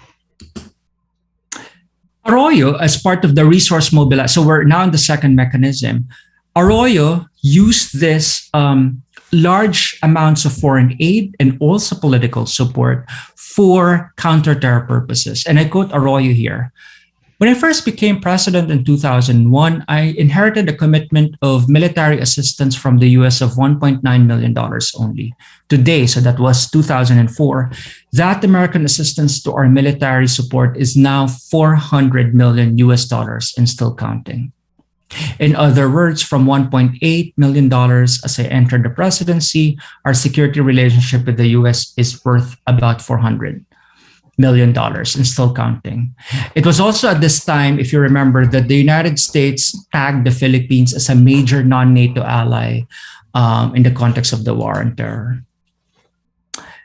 The top three biggest recipients of US aid were the Philippine state security apparatus that specifically would include the central intelligence services of both the military and the police. So at least in 2004, the police and the military received a large amount of foreign aid, as well as NICA, the National Intelligence Coordinating Agency. What is the purpose? The purpose was really for increasing state violence. They tagged it as Neutralization Campaign. So neutralization is a euphemism for basically saying killing anyone that is part of the armed communist and Islamic rebel groups. But apart from the armed rebel groups, there were a lot of political dissidents, which are civilians, that were also killed as a result of their political opposition. Arroyo and her government branded progressive and nonviolent organizations, which were critical of specific government policies. And what is also interesting here is that even those humanitarian projects of the US troops in the country, for example, were linked to counterterrorism missions. So they were basically rediverted to Mindanao in many conflict-ridden regions. So even if in the budget plan of the USAID, of the US Green Book, it says it's for economic development. So for example, road engineering or road infrastructure project, it was really for counterterrorism mission. Arroyo's strategy for using aid was basically two-pronged. First, she needed to win the support of the military. So you give foreign aid to the military and police. In exchange, don't basically launch a coup against me. So it's a game for political survival. Second, you also need, because you have a very low level of legitimacy, at least at the time for her, the goal was to weaken all forms of political opposition, not only armed political opposition, but also unarmed political opposition. It was also during the time of Arroyo, and this is very important, Arroyo appointed 12 generals to the position of Chief of Staff of the AFP during her term. It was also during her term that there is a revolving door between cabinet officials, so cabinet positions after retirement, and they will be deployed, right? So a large number of cabinet officials were retired military officials. And therefore, she started a trend in post-1986 world constitutional order in the Philippines to increase military influence on democratic political institutions. And in the incumbent administration, you can see how many military officials are now in cabinet positions in the government. I look into the case of selective political repression. So in the case of the Ampatuan massacre, this Maguindanao massacre, so I'm sure many of you, all of you are familiar with this. The Time magazine tagged this as the single worst attack on journalists ever recorded at that time. 57 unarmed men and women were dead, 30 of them journalists.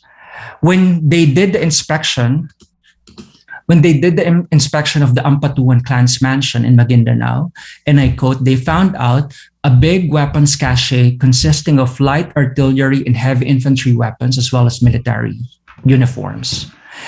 The journalists uncovered a hidden armory behind a concrete wall with ammo cases, etc., for rifles bearing the mark of US Department of Defense arsenal. If you are not shocked, I think this is a very shocking finding, that how could US military equipment end up in a political clan's mansion, right? The story here is that foreign aid was used to buy the political loyalty of local officials in exchange for electoral success and political survival of the government in Manila. The discovery of these military resources in the Ampatuan residence basically shows or demonstrates that state killings were implemented to eliminate all forms of political opposition. And secondly, state violence occurred in more prevalent ways, where there were military detachments. This is the data from the Uppsala conflict database. A large number of recorded civilian deaths were during the time of Arroyo, so from 2001 to 2010, were based in Mindanao. So state violence, right, correlated very well in those conflict-ridden regions, and these conflict-ridden regions also receive large amounts of foreign aid in the context of the global war on terror. I will skip through that, but I think I'll spend the last 5 minutes, if that's possible, right? So let me conclude by saying what is the lesson that we can learn from the global war on terror, particularly in the Arroyo's Strong Republic? The story here is that increased foreign strategic support from the United States led to human rights deterioration if both the donor and recipient governments, so the US and the Philippines' interests converge on a counter-terror military security agenda. Plus, you have a recipient government that has a weak domestic legitimacy. Remember, for example, the 2004 electoral scandal of the Arroyo administration.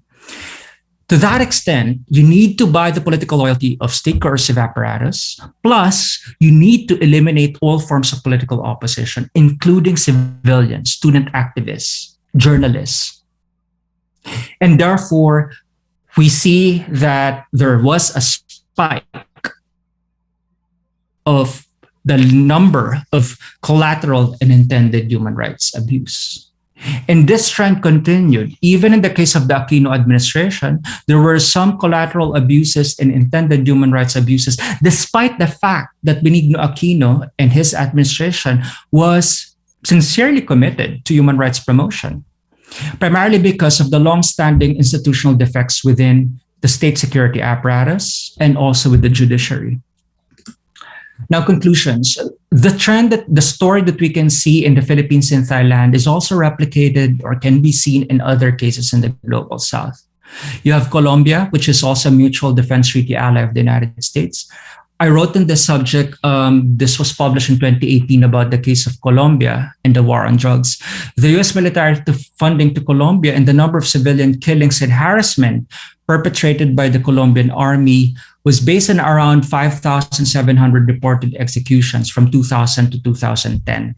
In fact, in Colombia, when I did field work in Washington, D.C. and talked with officials and Colombian activists, what we found out was that, in fact, if you've read the news in 2013, Colombian soldiers, what they did was that if they killed a suspected drug addict, they receive a monetary incentive that was partially funded by the USAID, not USAID, but the US government in the context of counter-narcoterrorism. So there is an incentive for a soldier to kill as many individuals as possible. So what they did was that there were what we now call false positives or falsos positivos in Spanish. And these false positives were that Colombian soldiers targeted a lot of indigenous peoples in rural Colombia. And what they did was that they killed many of them. So we're talking about hundreds and thousands of indigenous peoples. And then when they were killed, their clothes were changed as if they were wearing rebel uniforms. And that contributed to the large number of statistics of drug addicts and drug traffickers who were killed in the war on terror. And eventually the US Congress found out that these were false positives. So you can see here how aid, right, changed the entire calculus of state coercive agents. This is the same story with Pakistan, which has been one of the biggest recipients of US aid in the context of the war on terror. Kenya has also been one of the largest recipients, and these countries face a lot of security threats, and they use foreign aid not only to kill armed rebel groups, but also their own political opposition, considering that they have very low levels of political legitimacy. I wouldn't offer any conclusion to the extent of what can we learn from here, but I look forward to more discussions in the Q&A. Thank you so much, and I look forward to speaking with you all. All right, thank you so much, Dr. Regilme, for that very informative and eloquent presentation. Surely every participant here has acquired a lot of learnings from you about this topic. But before we let you go, sir, there are some questions that our students and participants would want to raise to you. And as we accommodate these questions, we will turn the time over to one of the prides of BA Political Science 4A, the achiever, and the Mr. Always on Top, our moderator for today, Mr. Sidney Joseph Terranueva, to facilitate the discussion. Thank you, Francia. Am I audible? Yes, you are.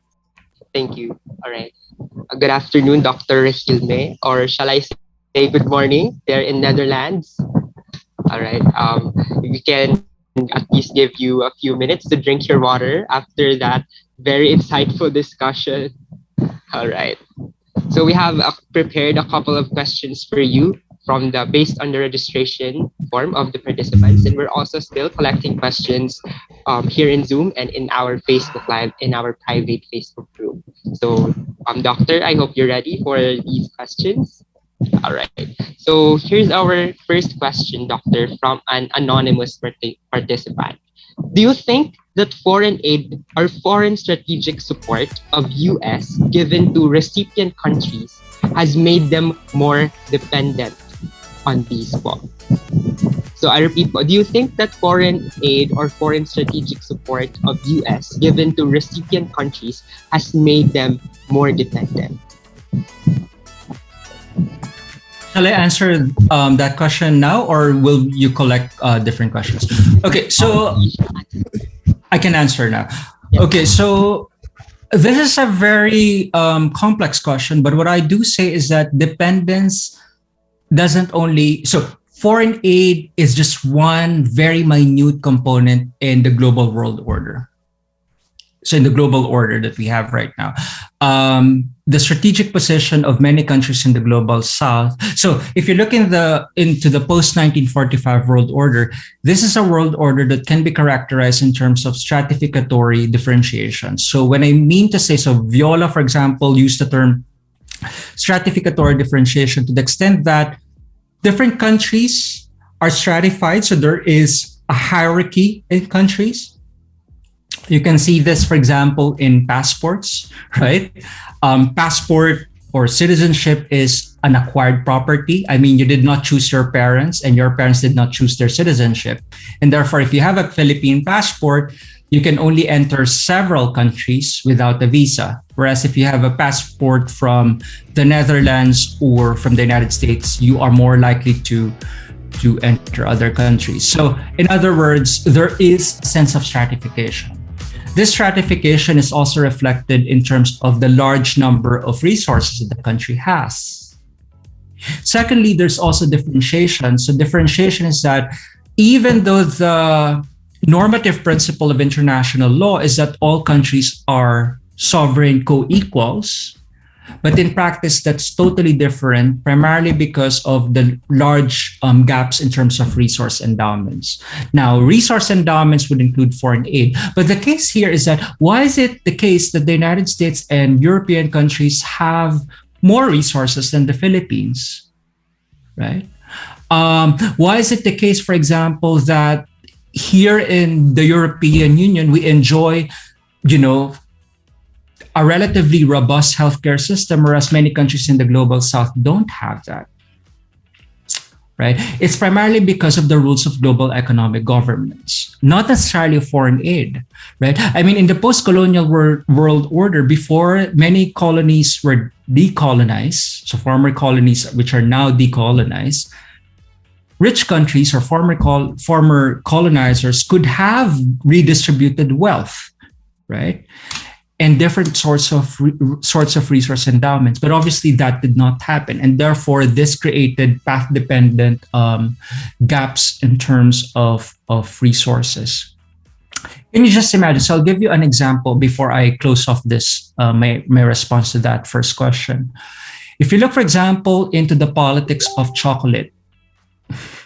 So we all love chocolate, or at least many of you love chocolate. But if you look at the politics of chocolate, the biggest chocolate producers and companies are based here in Europe. Switzerland, for example, is the biggest country producer of chocolate. The big major billion-dollar brands are in Europe, for example. But European countries don't grow and farm the trees that are needed for cocoa, for chocolate. They are usually coming from low-income countries near the equator, particularly in Africa, West Africa. Many of them are in South America. And the global politics of chocolate come from slave labor. Children are being enslaved in many of these low-income countries. And many of these children, in fact, don't even have an idea of what the chocolate looks like. Now, the question here is, why is it the case that many of these children and sometimes adults who are doing and farming the chocolate production are receiving less than $2 a day?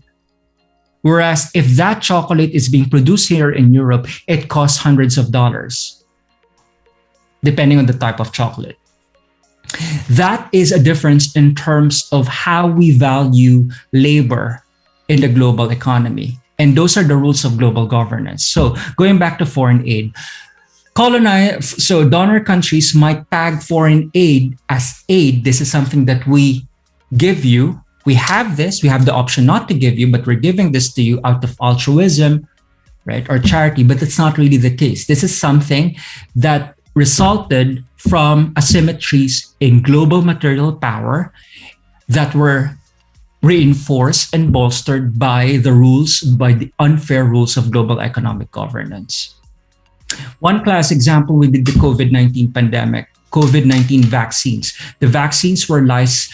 There was a move within the Biden administration to license the vaccines for free. But the European countries blocked that initiative. Germany, for example, blocked that initiative because the BioNTech, which is a German firm, is the inventor of the Pfizer vaccine. And once you produce an open access vaccine, license-free vaccine, that reduces the income of the company, but also the countries that are involved.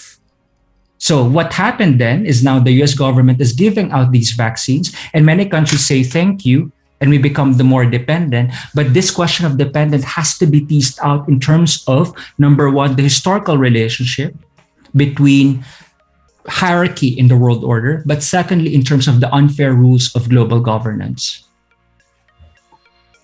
Thank you, Dr. Regilme. So I have another questions from the participants.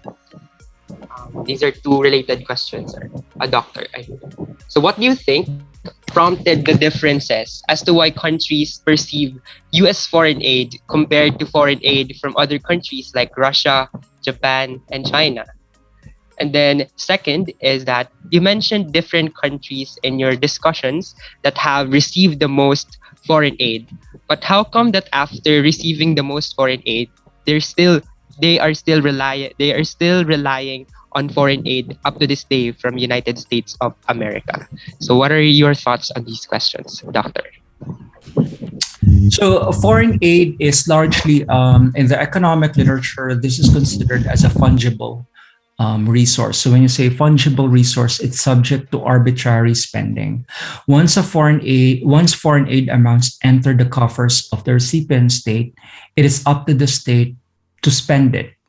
And more often than not, the way the spending patterns of foreign aid are devoid of checks and accountability. So different sorts of compliance standards. Why is that? Unlike taxes, right? When you pay taxes, that goes through the BIR and it goes through the coffers of the state. You have different agencies that look into how these taxes are spent based on the rules of the government, right? The existing auditing rules and auditing standards. Foreign aid doesn't go through that. And if there are, right, these rules become more and more susceptible to manipulation and corruption, especially during crisis period. So foreign aid is, number one, an opaque resource in terms of democratic accountability. And secondly, right, foreign aid was not meant to solve all the problems of the countries in the global south. They're there to actually have their own intended purposes, right? Depending on the time period and the shared purposes of the donor and recipient government.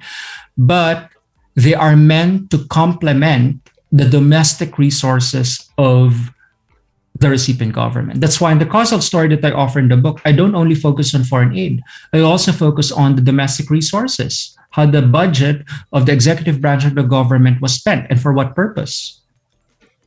So foreign aid was not meant to solve all the problems, because if you really want to solve a lot of the problems in the global south, right, we have to rewrite the rules of the game at the global level. That's exactly the reason why, to a large extent, right, if you want to make, redistribute wealth at the global level, it's probably not depend, and that will have implications on global south countries such as the Philippines. You might want to look into not necessarily in the corridors of power in Manila, but it could happen in the corridors of power in Brussels, in Berlin, and more so in Washington, D.C., and nowadays perhaps in Beijing.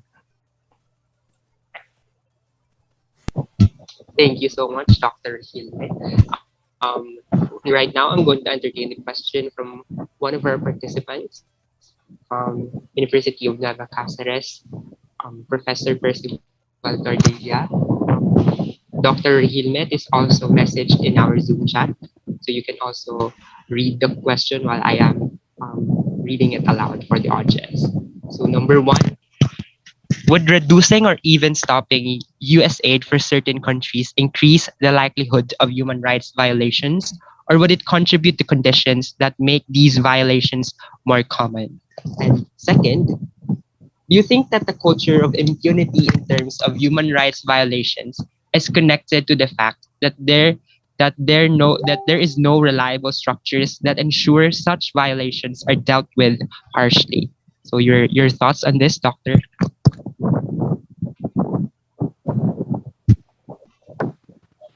Yeah, so I'm just trying to read the questions now. So the first question is about reducing or even stopping foreign aid. Well, if you stop U.S. aid, other countries. So I'm talking about this in general, not only the Philippine case. Global South countries have a way to look for other prospective aid donors, and nowadays China is becoming a big player. And China provides foreign aid for countries that might have been shunned away by the US foreign aid program. And China might have a different set of priorities and modalities in terms of delivering foreign aid and for particular purposes. So, having said that, sure, you can stop foreign aid, but there are other countries that will provide foreign aid. And nowadays, China is a big player. And one can say that perhaps in the scholarly literature, what they're saying is that Chinese foreign aid tends to be much more conducive for human rights abuses. That is still an open-ended question, but there's preliminary evidence that Chinese foreign aid doesn't have that normative discourse of human rights and democratic governance to the extent that it actually stimulates more authoritarian measures. Second question is culture of impunity. So one of the prognoses here in my study is that foreign aid should really invest more in tackling this culture of impunity. That means to say, number one, improving the professionalization and the institutional capacities of the judicial apparatus. In the judicial apparatus, you have a lot of cases. It's understaffed, right? So there are a lot of problems. So therefore, if you are a human rights victim, or you are the parent, for example, of a human rights victim, or someone suspected to have been killed by the police or the military, it is very difficult to file a case, right?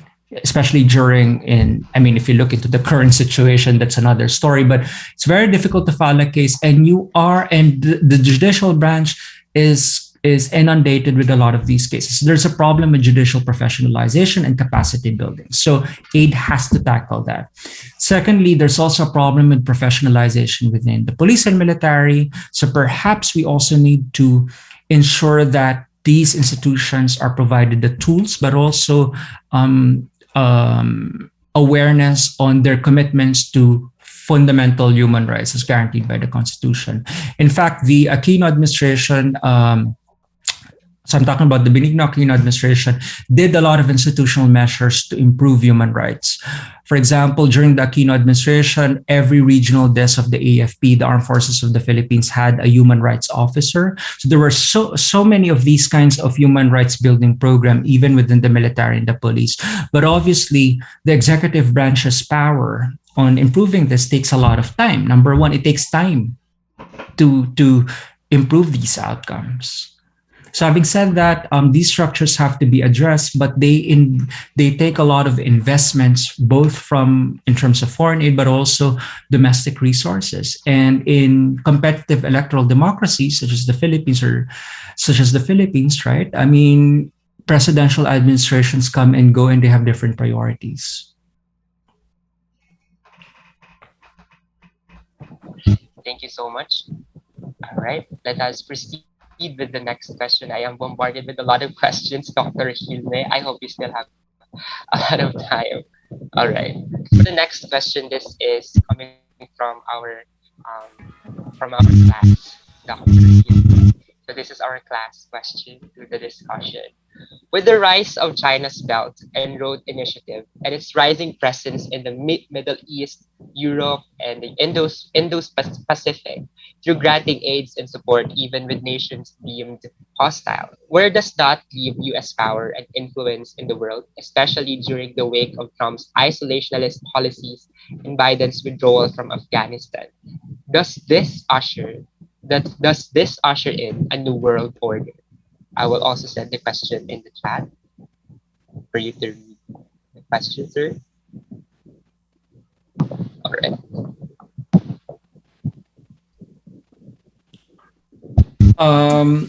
Okay, so I think I'm waiting for the. Okay, so I think that's. I, okay, so is there a new world order of foreign aid, and especially with China, especially with the emergence of China as a dominant actor? I think it's too early to say. The Biden administration is determined to bring the United States back in global governance, and what you have to remember is that China also has its own domestic problems, right? Well, obviously, the United States also have very severe domestic problems, but it's too early to say. And I'm not in the business of fortune telling, but the point being is that. Foreign aid is becoming more and more an instrument of influence for recipient countries, and I think the isolationist policies of Trump were just a blip. A lot of countries have always been promoting their own national interests. What only differs would be their justificatory discourse, right? I mean, even when Trump was in power a year ago, I mean, the United States didn't stop providing aid. Sure, it was much lower, but it still provided foreign aid at the time, but for a different set of purposes under the agenda of Donald Trump. So, are we seeing a new world order? I think we are seeing a new world order depending on different aspects and depending on what you look at. I do think that this discourse about New World Order is also a fear amongst Europeans and Americans that we are, or not we, but basically Europeans and Americans are losing grip of their control in the global world order. That donor countries.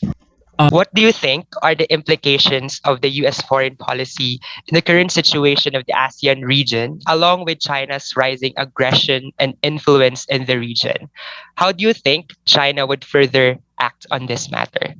And the final question would be, this is in relation with the 2022 Philippine elections. So with the upcoming 2022 Philippine elections, do you think it would be strategic for candidates to align their foreign policy in support of US foreign policy or China's foreign policy? And how do you think it will affect the general voters' perspective of these candidates? Were you able to get the questions, Doctor?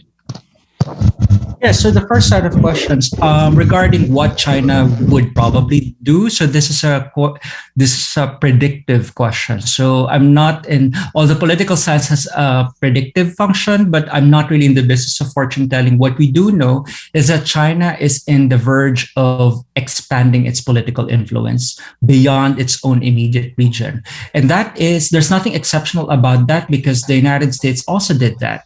Great Britain also did that. So previous powers or rising powers did that. And I wrote about this in my previous scholarly works that rising powers tend to really expand their influence beyond their immediate region. So what I mean, Chinese investments and Chinese influence in the African continent is nothing new. That is expected based on the theoretical predictions that we have in theories of IR.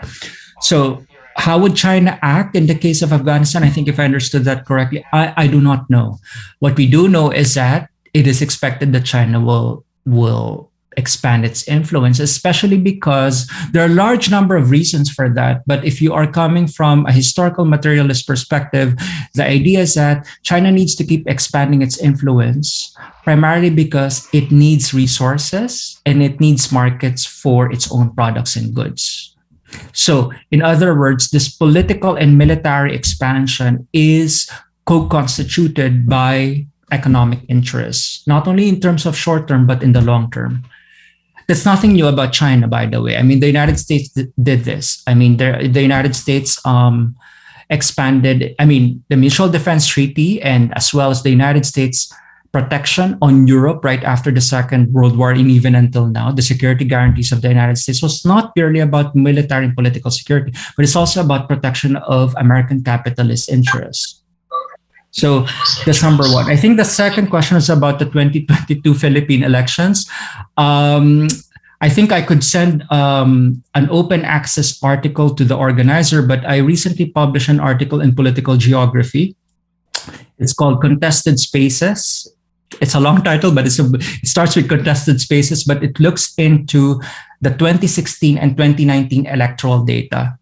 And how basically the question is how can we understand the politics of contestations and legitimation of authoritarian regimes in the context of the Philippines? And what we found out was that there is still an overwhelmingly large support for democratic forces within the country, even in the 2019 elections. What only happened was that there is a fragmentation of, I would say, democratic candidates, especially in the 2016 elections. Is it wise for candidates to align their interests, whether it's not China or the United States? Well, this is a normative question, right? It is a normative question because it is a question of ought. What do they need to do? I'm not a theorist. I'm not a moral theorist, but what I argue is that, I mean, the current constitutional order of the Philippines mandates that the only loyalty of elected politicians and civil servants should be on the Philippine interests, neither Chinese or American interests. How you define Philippine interests really depends on who is in power. What we do know is that in the case of United States foreign policy, especially with the Biden administration, they are promoting this kind of discourse of open democratic contestation. And in the 1987 Philippine Constitution guarantees those fundamental rights. So, normatively speaking, if you are a Filipino voter or citizen, you must be voting based on whose candidate is best positioned and committed to guarantee the constitutional mandate, particularly on fundamental human rights and democratic governance. And we're talking about here previous historical record, not a sudden flip just because there's a 2022 election. So my point being is that some of you might, I think this question is disguised into a question of what could happen next year. And I can imagine, perhaps I'm sitting here in a comfortable room, but I do know the frustration in the Philippines about the current situation. If you read my article, there's always hope. And I think it really depends on the collective actions of those who are believing in democratic ideals. And this question is disguised into questions that would happen next year. And All right. And thank you so much, Dr. Regilme, for ending our question and answer portion with a really inspiring message for our participants. And unfortunately, that ends our forum because we cannot accommodate any more questions. But we will try to collate all your questions and send them to our speakers. Our speaker, I mean. And thank you so much. Once again, this is Sydney, your moderator, and now I turn back the floor to our host, Miss Francia. All right, thank you so much, Sid, for facilitating our discussion. And of course, to wrap up and share to us his insights for today's discussion, let's hear it from the very active, the fresh, and the handsome student from BA Political Science for a Mr. Ronnie James Indaya as he discusses to us his thoughts about the topic presented. James? Good afternoon. Thank you to our energetic host Miss Francia Boras. I would also like to extend my thanks to the organizers, attendees, and of course to our dearest speaker, Dr. Salvador Regilme Jr., all the way from the Leiden University, the Netherlands. Dr. Regilme's thesis is empirically rich, critical, employed by a powerful and rigorous analysis driven by his years of research and study. I am honored, at the same time humbled, to deliver this response. Honored because this is a rare privilege for a student like me to interact with an accomplished and known professor in our field. I wanted really to extend my gratitude for this one-of-a-kind experience. I learned that this topic is expected to be available as a book published by the University of Michigan Press later this November. With this, I would like to congratulate Dr. Regilme Jr. in advance for such tremendous success. I'd like to provide first our viewers or participants a recall about the context of the topic.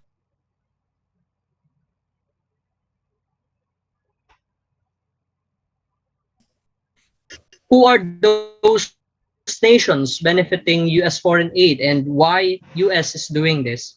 In US Strategic Assistance and Human Rights, here Dr. Regilme set the question of whether foreign aid undermine human rights in recipient countries. And he focuses on the physical integrity rights. I would also like to highlight how he used the term foreign strategic assistance than foreign aid. He also shared to us the interest convergence theory. If I am not mistaken, this theory is coined by Derek Bell, known in the field of study on critical race theory, which stipulates that Black people achieve civil rights victories only when white and Black interests converge. However, in this case, it explains the way foreign aid impacts human rights depending on the outcome of the substantial content of the shared discussions of donor and recipient countries. Global war on terror focused to Arroyo's strong republic, the Philippines having the mutual defense alliance with the US. Our speaker showed how the partnership of these two nations with the common goal of curbing global war and terror affects human rights through the use of foreign aid. And lastly, is about the riveting report of the US strategic assistance in the global South. Now, let me proceed with my sharing of understanding by first setting into context US foreign aid policy. During the Cold War, US foreign policy was mainly used to fight against the potential Soviet military threat and to support allies, to contain communism, in other words. By the fall of the Soviet Union, making US the sole superpower together with the rising force of globalization, there has been a shift of foreign aid policy focused on developing countries, which emphasized political conditionality attached to it in order to encourage political reforms such as democratic process and securing human rights. This is where aid imperium enters and poses a daunting question.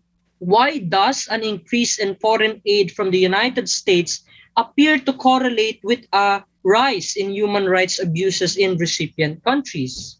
What I found interesting and important to highlight here is the differing view and argument of Dr. Regilme's contrary to this conventional notion of the West, this Western-centric idea where there's a lot to blame, depicting the corrupt and undeveloped South.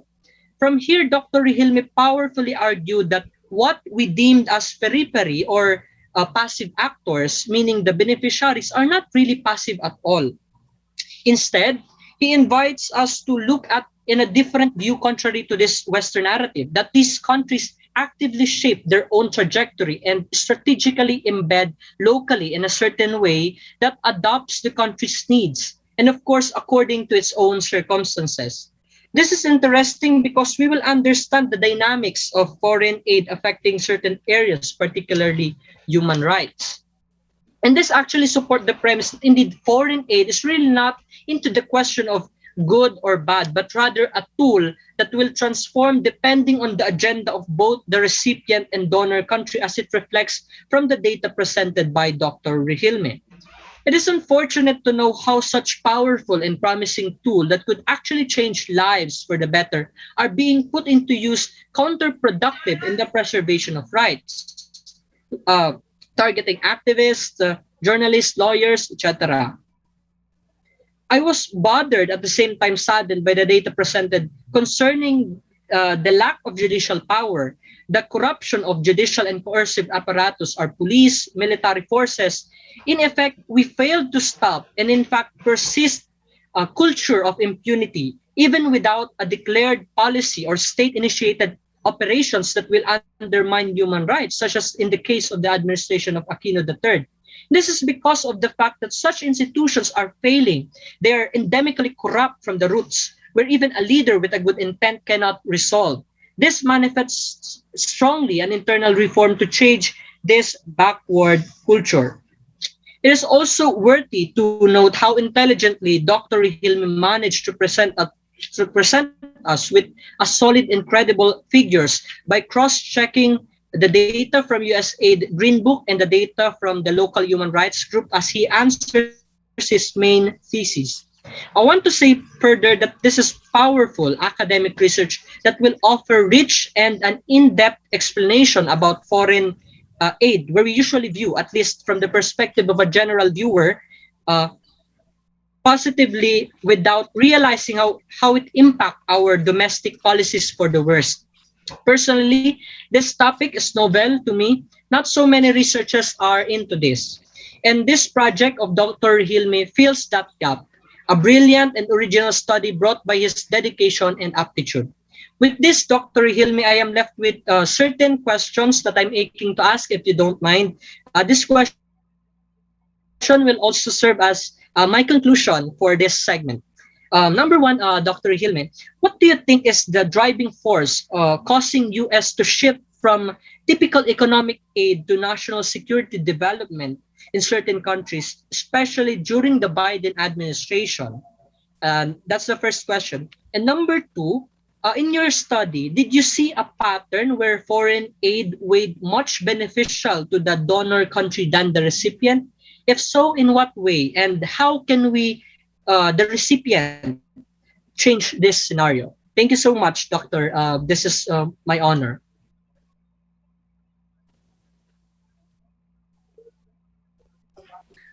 Can I respond to okay, yeah, so thank you so much for the to Ronnie for his very insightful reaction. And thanks for the thoughtful insights. I'm very impressed with the students of Bicol University. And in a way, I also felt that a lot of the good ideas are really coming from because I've been speaking. So first of all, I've been speaking with a lot of students, especially in the universities in Manila, not about the book per se, but I'm very impressed with the discussions here. So first of all, the question about the Biden administration's shift towards so from economic aid to security and development, I think the Biden administration, so Biden in particular was one of the key figures in the Obama administration, so he was a vice president back then, in terms of the shift to China policy. So shift to Asia policy. The shift to Asia policy started during the Clinton-led State Department under the Obama administration. Basically, this idea that the focus of the United States during the post-Cold War period, so 1990s to 2000s, were largely in the Middle East, but there is a change a transformation and security imperative that the balance of power is shifting to the Asia Pacific, and therefore we need to recalibrate military deployments in the Asia Pacific. So even in the case of the Biden administration, Biden is very committed to democracy, promotion, human rights. It's another discussion whether that is really the case in practice. But what you have to remember is that even in the case of Biden, he was really interested in military security. Right? You can see here with a renewed alliance between Australia and the UK and the United States. And even during the Trump administration and the Obama administration, so Trump might say, I'm not interested in US aid, but in fact, and even the current administration in the Philippines, I'm not going to name the name, but the current administration in the Philippines is saying that the United States we're not interested in the United States anymore, at least in the first 3 years of the current administration in the Philippines. In fact, military force, US military deployments are still very active in the Asia Pacific. Many of these naval deployments pass through the Philippine territory, even if you have a person in Manila saying that I don't like the United States anymore. Right? So the point being is that the United States foreign policy and foreign aid in particular has always been about the converging interests of the policy establishments, the political elites, both in the United States, but also in the Philippines and the recipient country. And it's unfortunate that, especially in the crisis period of the war on terror, it was the political elites and the incumbent government that was so interested in using aid plus domestic resources to consolidate her regime, rather than using that aid to stimulate economic development in conflict-ridden regions in order that individuals will not take up arms, right? Because they have a livelihood to take care of. Right. So that is one key reason. Second, pattern of US aid. I think the second question is linked to the first to the extent that US aid has always been beneficial to the United States, regardless if it's the war on terror or the 1990s renaissance of democracy and human rights. The content of that benefit really depends on the time period.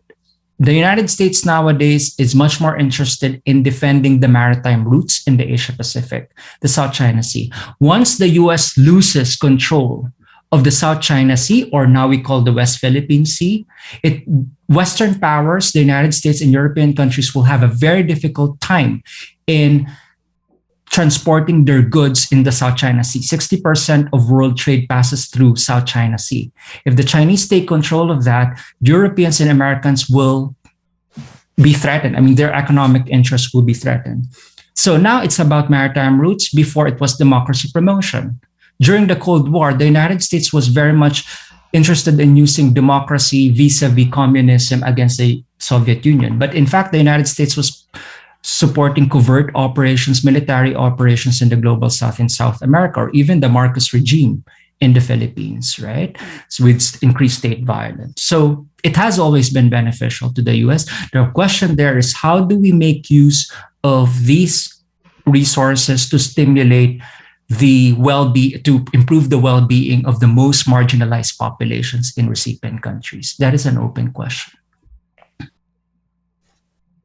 Thank you for your magisterial and clear lecture, Dr. Regilme.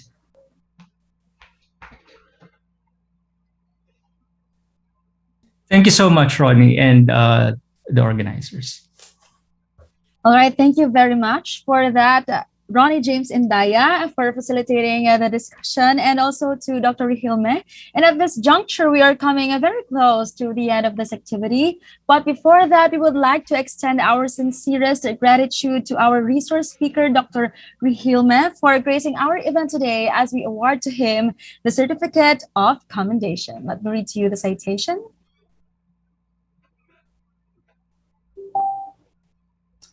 So this Certificate of Commendation is awarded to Dr. Salvador Santino Fulo Regilme Jr.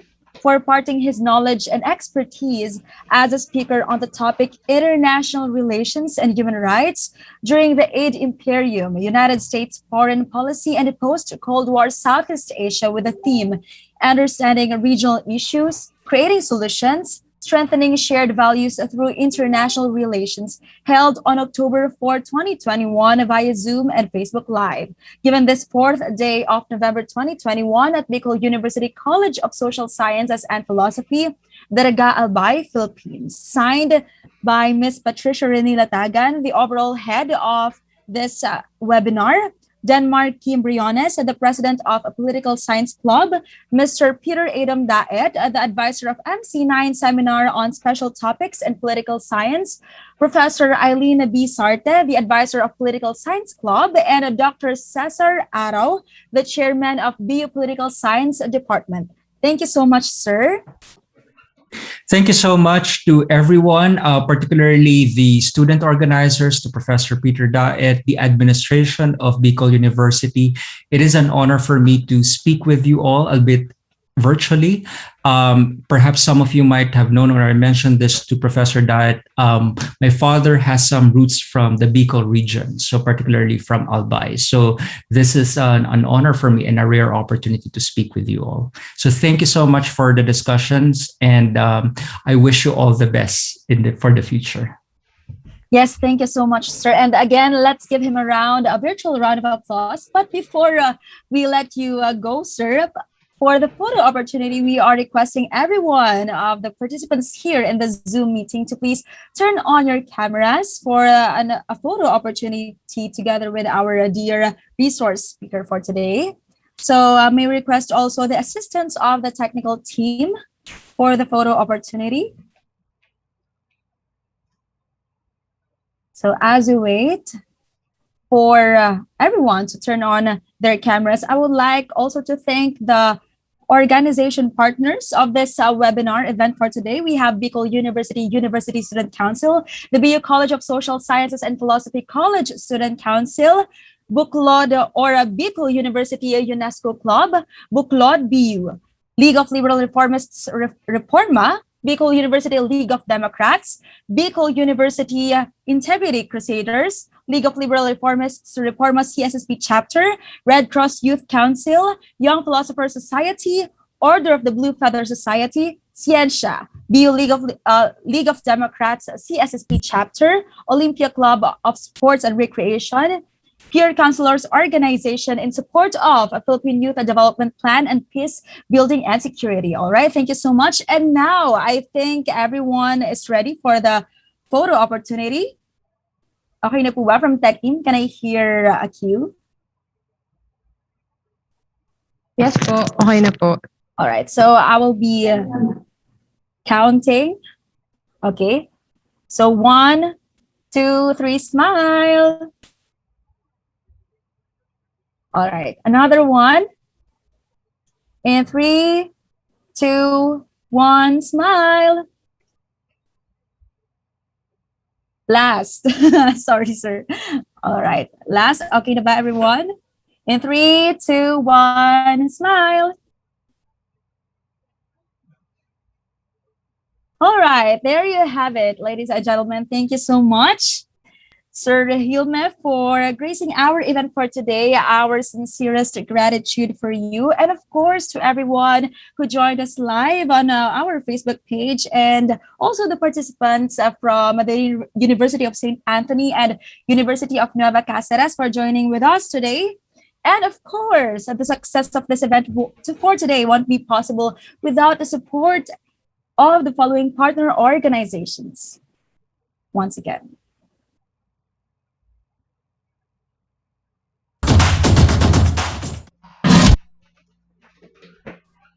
All right, thank you very much to our partner organizations. And now to give us his closing remarks, I will now introduce to you the very proud advisor of MC9's Seminar on Special Topics in Political Science, the ever brilliant, no less than Mr. Peter Adam Daet. Wait, can you hear me? Yes, sir. Confirm. All right, okay. First off, I would like to say thank you very much, Dr. Regilme. It's our actually honor to have you. The honor is ours, and I just want to make this short for everyone. Okay, I just want to say thank you to the department, to the Political Science Department, to College of Social Science and Philosophy, through our dean, of course, Attorney Dr. Alex Nepomuceno, and to the students, participants, political science and non-political science student, I would like to say thank you very much. Right? If I will just give or take, say, one major takeaway from this activity, when we have, for example, an expert, Dr. Regilme, in the field of IR, I think I would like to take this opportunity to share to you that, the study of politics is, of course, very wide. We can have many approaches. We can do many approaches in trying to understand politics. We have so many research topics and puzzles to explore, like, of course, our speaker this afternoon, and of course morning in the Netherlands. So I think we students of political science and even non-political science students who is, of course, part of politics, made domestic or international, we really need to have a background on these issues, because one way or another this concerns us, right? So that's, I think, one of the main reasons why we need to have this kind of webinar.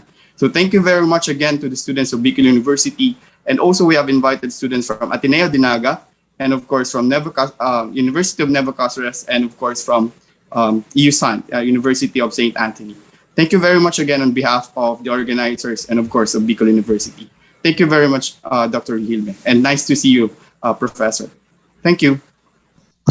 Thank you very much for that message, Sir Daet. And now, just a reminder for everyone that the evaluation link form will be posted here and in the Facebook live streaming along this program. So please don't forget to accomplish it, as it will serve as an entry pass to access your certificate. And the link is now being flashed on the screen. And of course, all right, in behalf of Political Science 4A, we would like to extend our gratitude to everyone, to all of you who participated to this webinar. Just a reminder that we highly encourage everyone to leave this Zoom meeting once we have finished playing and singing the Bicol University hymn. Happy to see you, everyone. This has been your host for today, Franch May Boras, now signing off.